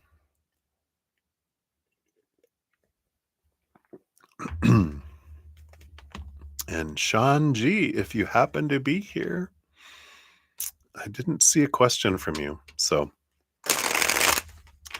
be sure to put that out here. If you're connected in the train, I know that train. Hoot hoot. Okay. So Rabia, let's take a look here. What is going on here? What are your husband's current feelings? Okay. And how do you look to them? Okay. So what is going on here? We have the 9 of Cups energy. You know, they're really here. This 9 of Cups energy, normally it can be like a dream come true, a wish come true, blah blah blah energy, but this energy, it feels so different. It's like the 9 is a hermit energy. It's about focused on self, inward, like a hermit goes into their own cave, and they are so focused on their own emotions here that they're not really looking outward at anyone else's emotions. Not that they're what is the word that gets knocked around all the time? Someone that's only caring about themselves. I can't think of the word right now, but it's where people think they're so selfish and all they care about is themselves. They are in this kind of protective of their heart energy. It just feels like they're withdrawn from everyone kind of energy. Because I feel like with this 9 of cups, it is a dream come true energy, but it's like I feel like where they're at in life towards everyone and everything is that I had this dream that I wanted, but what my heart wanted, but I sacrificed my life's dream for to please all these other people's dreams come true. And I feel like they're in this place of wanting to be true to their heart. And because of that, they've kind of had to build up this block to everyone else in the outside world. And that's why there's no contact. And they're kind of, even with the people that they wanted to please so much, they're kind of just gone silent with them. Not, I just don't feel like they're expressive. They still answer, yes, no, yeah, I understand. Okay, yeah. They still communicate with them, but it's very low, very small answers, just enough information because they're so pulled inward. How do you look to them and all of this? Yeah, the Eight of Cups. Yeah, we have the Eight of Cups is they do want to walk away from everything in their world. Um, this nine and eight, I mean, this energy coming in, it's like, why doesn't he show you what he wants from you? Um, how does he look? It's like he doesn't even I don't I wanna say like he doesn't know what he wants, and he's trying to rediscover what he wanted in his heart because he kind of, like, had to hide it so well to live up to all these other expectations and meet all these other obligations, and they sacrificed and this is how they're appearing, right? This is their energy. I feel like I sacrificed all my life for everyone else. I lost myself. I don't even know who I am, and that's why I feel like this Eight of Cups, that's why they walked away from everything. It just feels like they wanna get lost, like, they wanna go away from everyone and find out who they are and live their life kind of energy. Like they want to quit their job and leave their family and leave everything and everyone and just go somewhere else to find themselves in a way. It's almost like a midlife crisis, but I don't feel like they're midlife, but that's what it feels like. They're looking for who their identity is. And this is where they're at in their life. So I know it's hard not to take that personally, right? But it's not just you, it's everyone.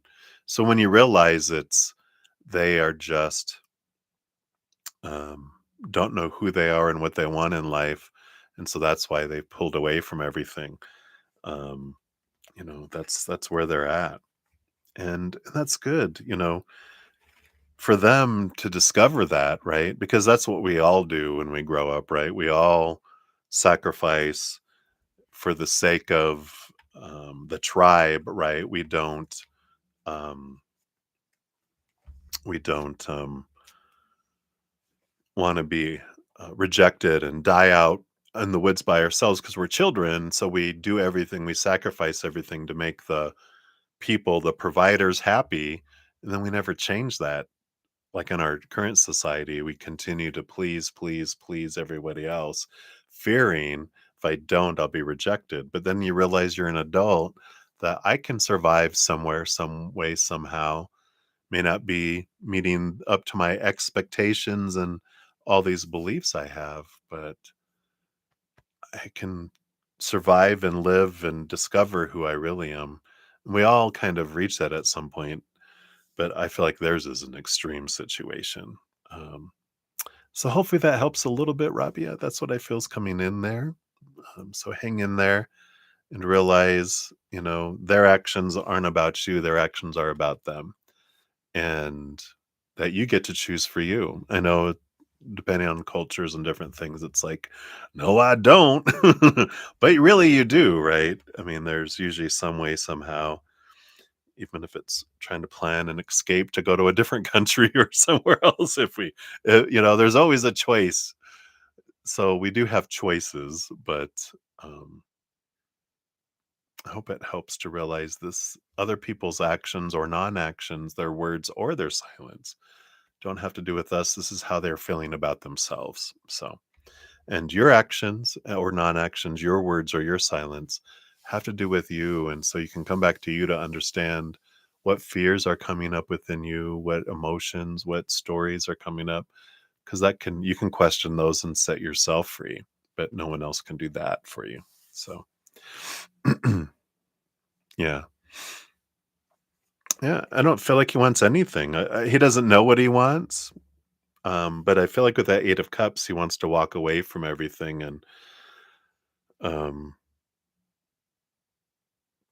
because he's trying to find out what he wants in life, but, I just feel he wants to walk away from, all of those things, so I don't feel, that he wants to come back, that he wants to reunite, because it's not the life that he wants. He wanted something more, inside of him, um, but I feel like he married and he did everything out of obligation to family and to old beliefs that he had and not so much, from a place of love and desire, more so. Yeah.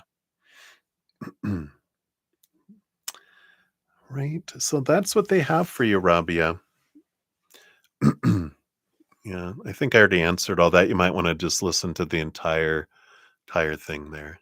But I did answer that piece already. All right. Um, so Sean G, last call, Sean G. If you're here. Um, so what I'll do here, so Sean G,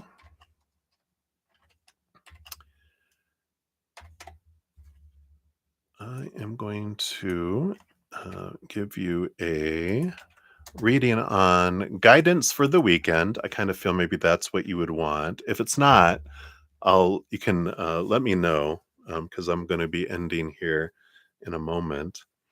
Um, so I do feel like that's what you're wanting. But like I said, if not, then you can let me know and I can do it. First thing in tomorrow's session, I'll be back tomorrow morning or tomorrow night and Sunday morning as well. All right. So, Shanji, let's see here. What does Spirit want you to know here? What guidance for the weekend here? What do they want you to know here?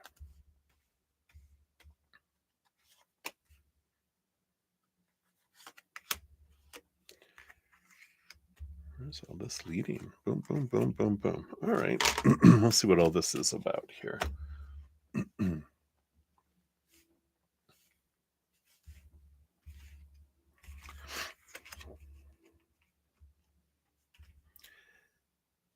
right. So, bottom of the deck, you do have the Three of Swords. I like this Three of Swords because it doesn't look so painful as other Three of Swords. Usually it shows blood or it looks like the swords are stuck in the heart and that's painful kind of energy.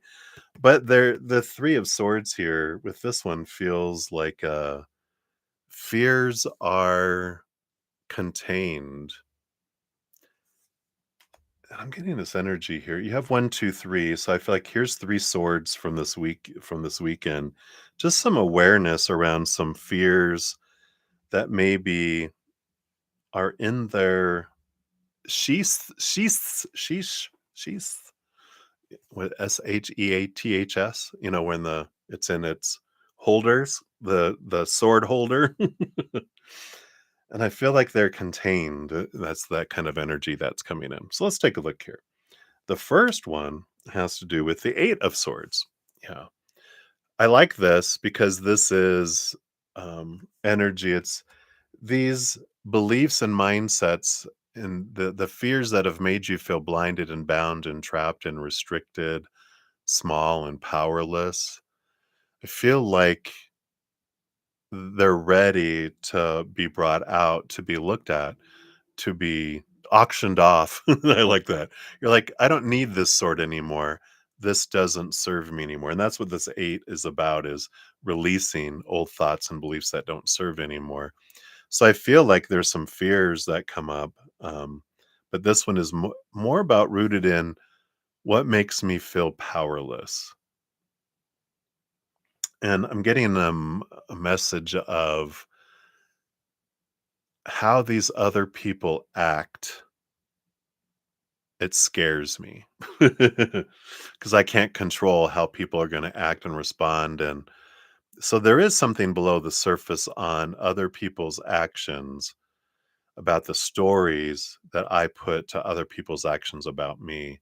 Once you release that other people's actions or non actions or words or silence have nothing to do with you, then you get to be freed from it. So you can auction off that fear. The second one is the Four of Cups. Yeah, is this as good as it gets? What a great movie that was. But this is an energy of boredom with love. And there's a fear of that. Is this as good as it gets? You know, I want a deeper love, an expanded love. I want a love that excites me, not something that's just that just after a while that stagnates. I want a love that grows and grows and grows. And so there's a fear of, of that this is as good as it gets. But I like that. There's awareness that comes in with that too, that as my self-love grows, so does my ability to give and receive love from others. So there is higher love. As you continue to grow your love, the relationships in your outside world will be able to grow, because it can't outside love can't grow faster and above your inner love. It keeps it. It's that that's the way it works. So hopefully that helps a little bit. And then the third one we got is the emperor energy. There is this, energy, there is this energy of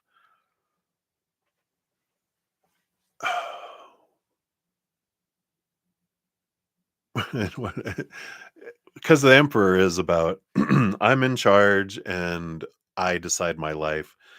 There's sometimes a fear underneath of like, well, if I'm in charge, I don't have anyone else to share the blame or to blame it on. And there's this fear of what will people think if I make choices and it doesn't turn out the way that they think it should. And there's this release of this energy. I just feel like there's these little pricks, these little pricks in your life. That's funny. Of these thoughts though, that it's like, yeah. And it's like they're bubbling below the surface. I don't feel like they're like, oh my God, but I feel like they're present there, and you've been doing a lot of reflection, a lot of transformation, but these things are coming up and you're realizing them and going, yeah, I get to release all these things, and I'm the emperor. I get to decide for mine. They can decide for them, but I get to decide for me. Everyone's going to have their opinion and advisors and blah blah blah blah blah. That's right. They can, in your kingdom you allow opinion, but it doesn't mean it's going to change yours. Where this is leading you this weekend, you do have the Judgment card. Yeah, definitely this draw to see things from a higher perspective, see your calling, your life from a different perspective. And you have the King of Wands and the Strength card. Yeah, here's that Emperor energy coming in again. Leader energy. I get to lead my life. I get to be the one in charge of my life. And I can let go of feeling like I'm supposed to be or need to be in charge of anyone else's. I'm going to focus just on being in charge of my own life and not worry about other people's actions or non actions, their words, their silence, what they're doing. I'm going to focus in on mine, right? And then this leads you to here to the Queen of Swords and the Ace of Cups. Yes. Which leads you to a balance between your head and your heart with the Queen of Swords and the Ace of Cups. If you're finding your self love, leads you to this balanced feeling and this feeling of you're filling up and overflowing. And then it changes how you perceive the world. Instead of a place of lack and disappointment and falling short, because you're filling up from the inside, you are able to see things differently, and the world transforms to a place of abundance as well. So that is what they have for that. And then let's get you your fortune cookie here as well. All right. What else do they have here for you? Again, if you had a different question in mind, please ask it. And if you come back before the end, let me know. All right.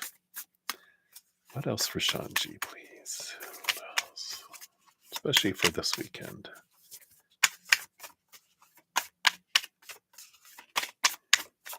All right, there we go. You've got the Field of Dreams sitting on your giant lily pad with all those lotus flowers. I love it. So, Field of Dreams. Build it and they will come, right? That was Field of Dreams with Kevin Costner. Build it and they will come. Lao Tzu said the journey of 1,000 miles begins with one step. Don't be discouraged by recent setbacks, for you are where you need to be right now. Surrounded by a field of dreams, you soon achieve all your heart desires. With a little more patience, your dream becomes reality. With an open heart and mind, your life is filled with love. With a loving attitude, you shall enjoy each day. Be grateful for your life and the many blessings you're about to receive, for this will lead you to greater abundance and joy. Focus on all that is beautiful in your life, and everything else will fall into place. Beyond your thoughts, there is a knowing that embraces all knowledge, and within the knowing, you will discover the true beauty of life and realize that yours is a field of dreams. Your affirmations: I achieve all my heart desires. I create all through love. Life is a field of dreams, full of endless possibility. Wow, I love that. From the heart. All right, my dear. So that is what they have for you there. All right. Oh, and then, hey, Maria P. So Maria said, I came back again for more. I'm worried. All right, let's take a look here. So, Maria, let's grab your second timestamp here. Thank you for your additional donation. Oh, that was weird. What happened there? All right, let's try that again. 2:32:23. I must have had a different button. What is happening? Behave.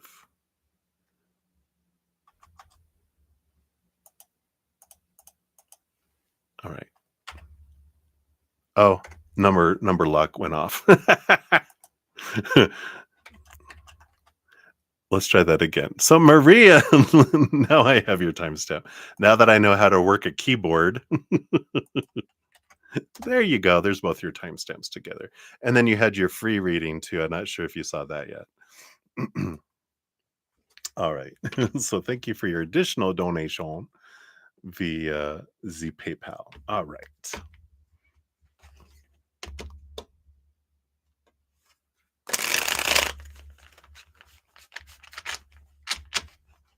All right. We'll take a look here. Yeah, if you didn't look at your free reading, here's the timestamp for that. We'll put that out here too. So that's your free reading. All right. So you and Walter, are you guys okay? Meaning our relationship will continue. All right. Okay. Based on current energy, those just came flying out. Is that change that he's making a bold movement towards leaving the dark side? Take a look here. Okay. Updates on the dark side. Okay. Got those. And then what is October bringing for you and Wally? All right.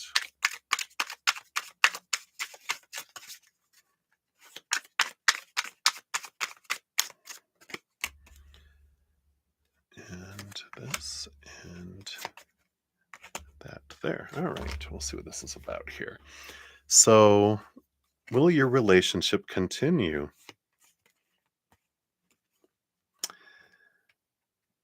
Yeah, we have the 3 of Cups, which I feel is the 3 of you.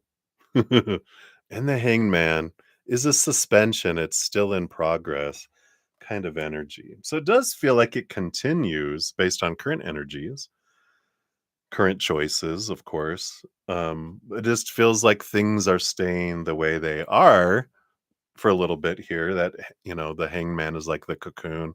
It's a pausing energy that comes in with that. So it's still the 3, the 3 amigos, amigas that are going on.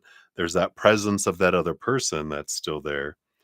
Um, not in a like a romantic sense, but just as a dragon outside the cave. It's like it's still there, breathing fire, keeping us trapped in here for a little bit. Um, but it still feels like it continues with that energy. Um, so as the changes they making a bold movement from leaving the dark side. We have the 9 of Wands. There's the barrier keeping them back. So it doesn't feel like that. It feels like they're still, again, that makes sense with what we just said here. The 9 is the hermit's energy. It's the pulled back into the cave. So it feels like it's still, there's this obstacle that's there. What's below the surface? What's this bold move? We do have a death and a rebirth. And the 10 of Swords, letting go of expectations, endings and beginnings energy underneath here. Fear of endings. It's interesting, Maria, because I hadn't gotten this before, but it's like the hesitancy is there's this fear below the surface that you are, and I feel like it's been there from the beginning. And we've kind of talked about a little bit this fear of abandonment, right? So we talked about this in a way. They've always had this. Even before they met you, they had it.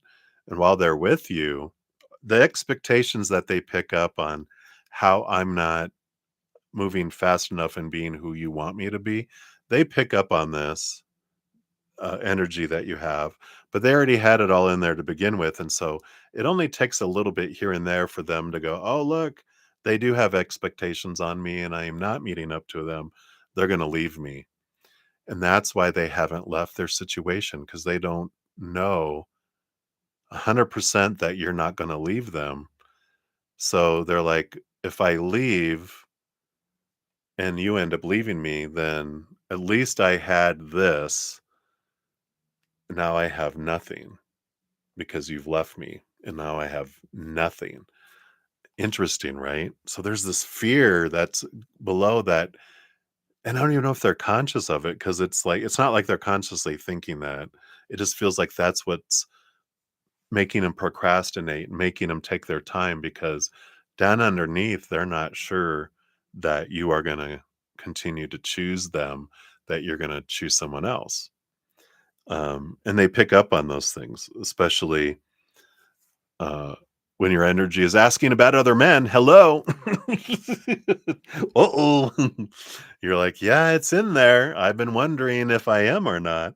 So they're picking up on that, right? And so there is that energy of, I'm not sure you're not going to leave me for someone else or, because I'm not moving fast enough that,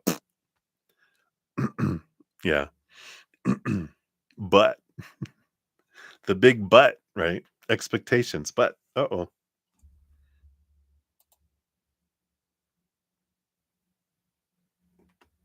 Let me make sure here. I have a little screen going. I want to make sure that we didn't.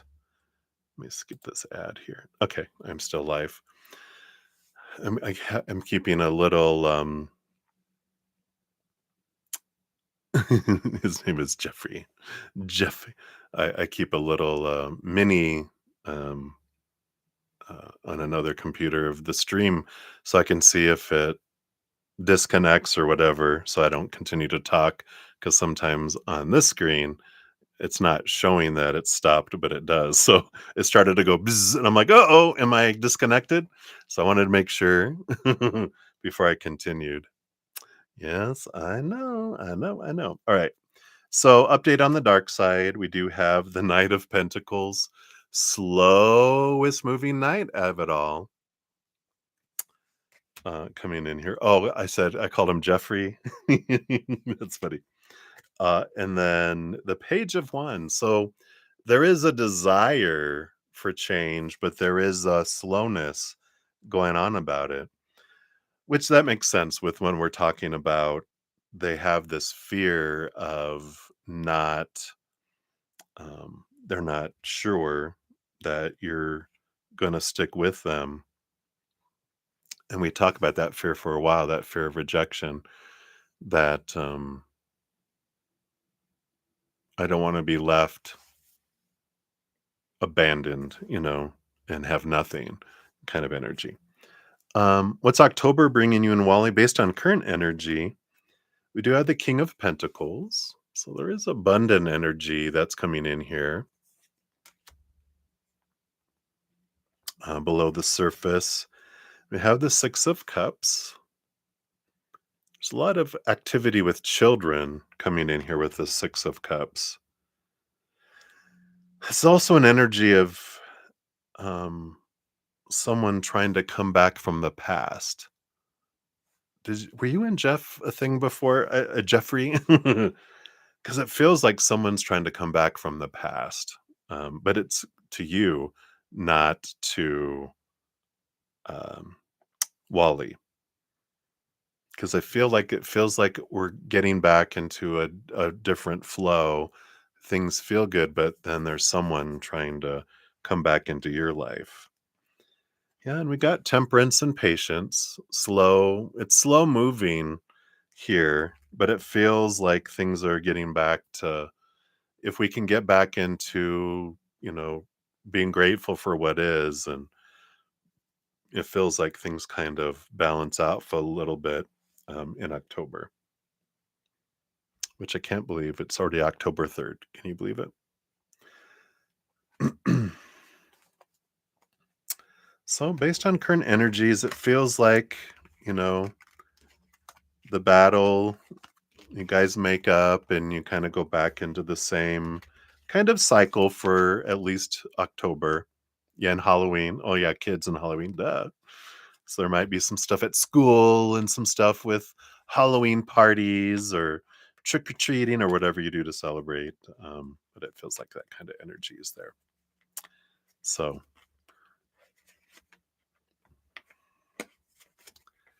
it does feel, like I said, someone's trying to interfere in your life, not his. You're like, oopsies. All right. So that's what they have for you, my dear. Wow, it's doing it again. Oh, there it goes. I wonder if it's my, could just be the, because that's on Wi Fi, it could be acting off. Ah, very good. There you go. Children, children, children. Well, if that's why I was asking, if Jeff and you were a thing of the past, then I do believe it's him. That's the name that come in first. I'm like, "Mhm, uh-huh." You're very welcome. Much love to you. All right. So I think I had a couple more free readings come in here. We have a couple more minutes left in this session, so let me grab these here. Uh-huh.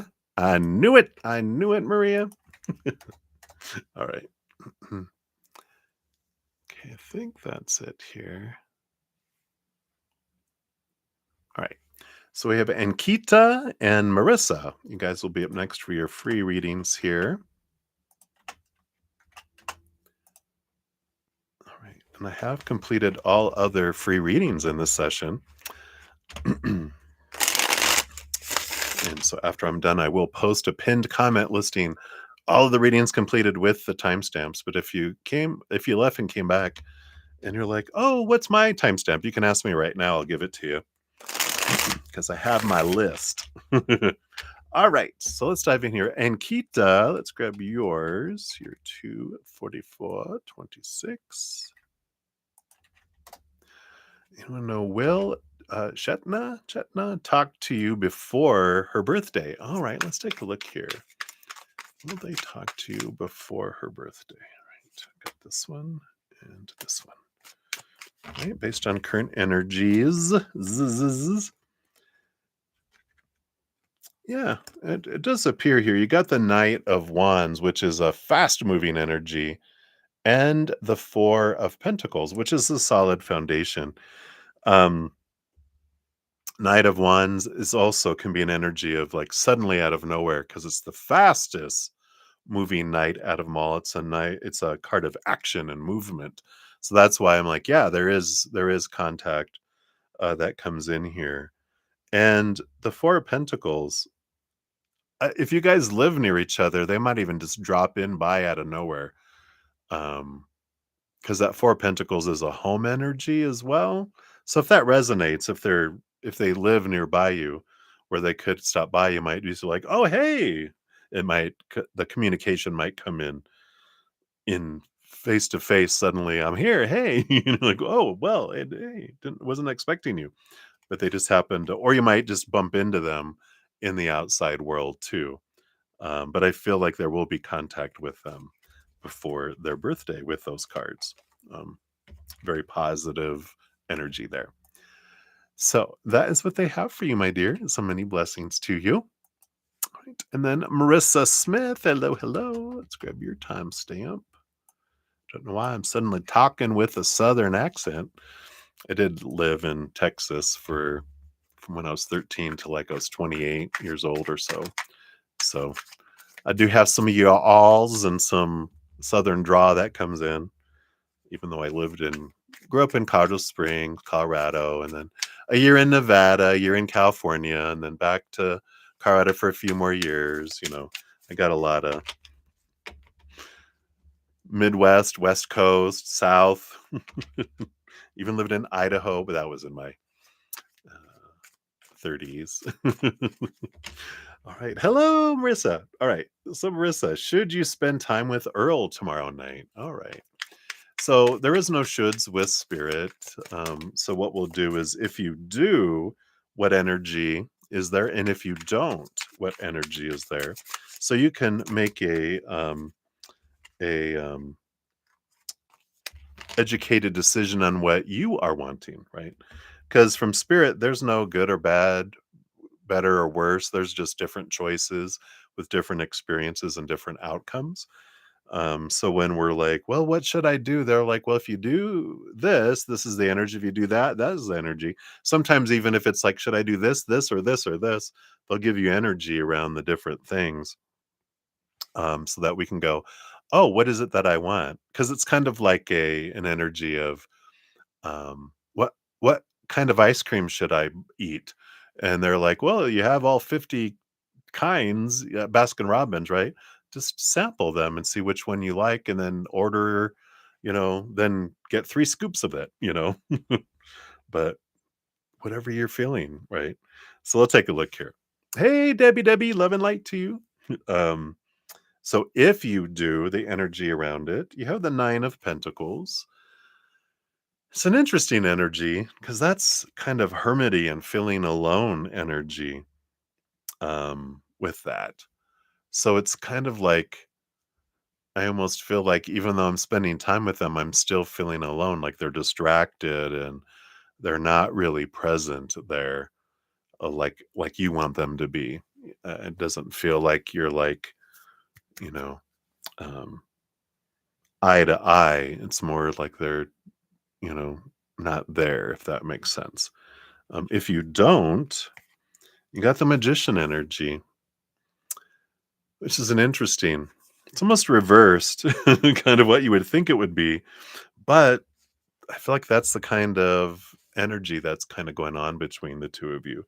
Because I feel like you'll realize if you don't, that because the magician is like a message of, I realize I have everything I need inside of me. I have the power. I can take my actions. I can do things. And it's almost like I choose me energy. So, you know, that's the energy that comes in with those. I don't, like I said, I don't feel from spirits like, oh, this one's better, this one's worse. You choosing not to empowers you. You choosing to and experiencing this Nine of Pentacles, like, why do I feel like I'm here alone?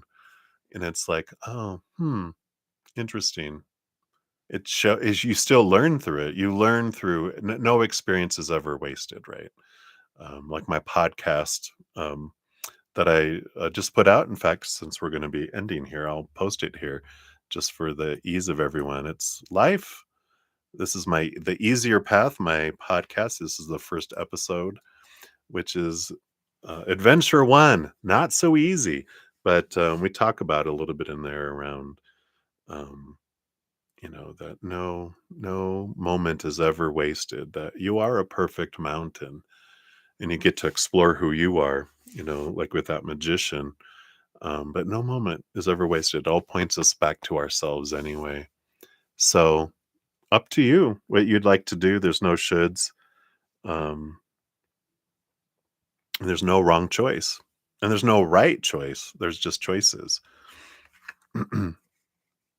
Yeah, interesting, right? So that is an interesting energy with the Nine of Pentacles. It's like, kind of feels like, again, like we said, that they're there, but they're not there. And you're like, is their mind elsewhere? Are they distracted? What's going on? It just feels like they're um, yeah, and I would probably, if you haven't met, this is the first time meeting in person. I like this Nine of Pentacles because the Nine of Pentacles is like being alone with spirit. Like, don't be alone. Meet him in a public place. Don't meet him at like your house, right? First time meeting someone in person, plenty of people around, right? Or at least a friend nearby, and they have their picture and all their information. No, I don't have any stranger danger energy coming in, but definitely I wouldn't do it alone. All right, so that's what they have for you, my dear. So many blessings to you. All right, everybody. Well, that is all the reading. So we'll close down the session. I did want to let you know about my new podcast that's out there. I will be having more drawings coming up. I had a drawing on October 1st on Wednesday, and Spring won. Congratulations, Spring. I'll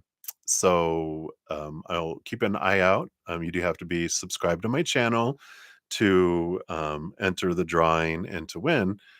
So make sure if you are a subscriber, that you have your settings set to like the alert set to all notifications. So you'll get notified when I put out the video announcing how to get into the drawing. I'll probably have one for October, middle of October, and then one for November 1st, where I'm giving away one personal recorded reading at least. Depends on how many people participate. Or you can also choose the Hedge of Peace and Love. So I'll be doing that. Also, I have my personal readings on sale, my 15-minute and half hour on sale. Um, 50 minutes is 777, 30 minutes is 1515. All this information's down in the description box if you are interested, of course. All right.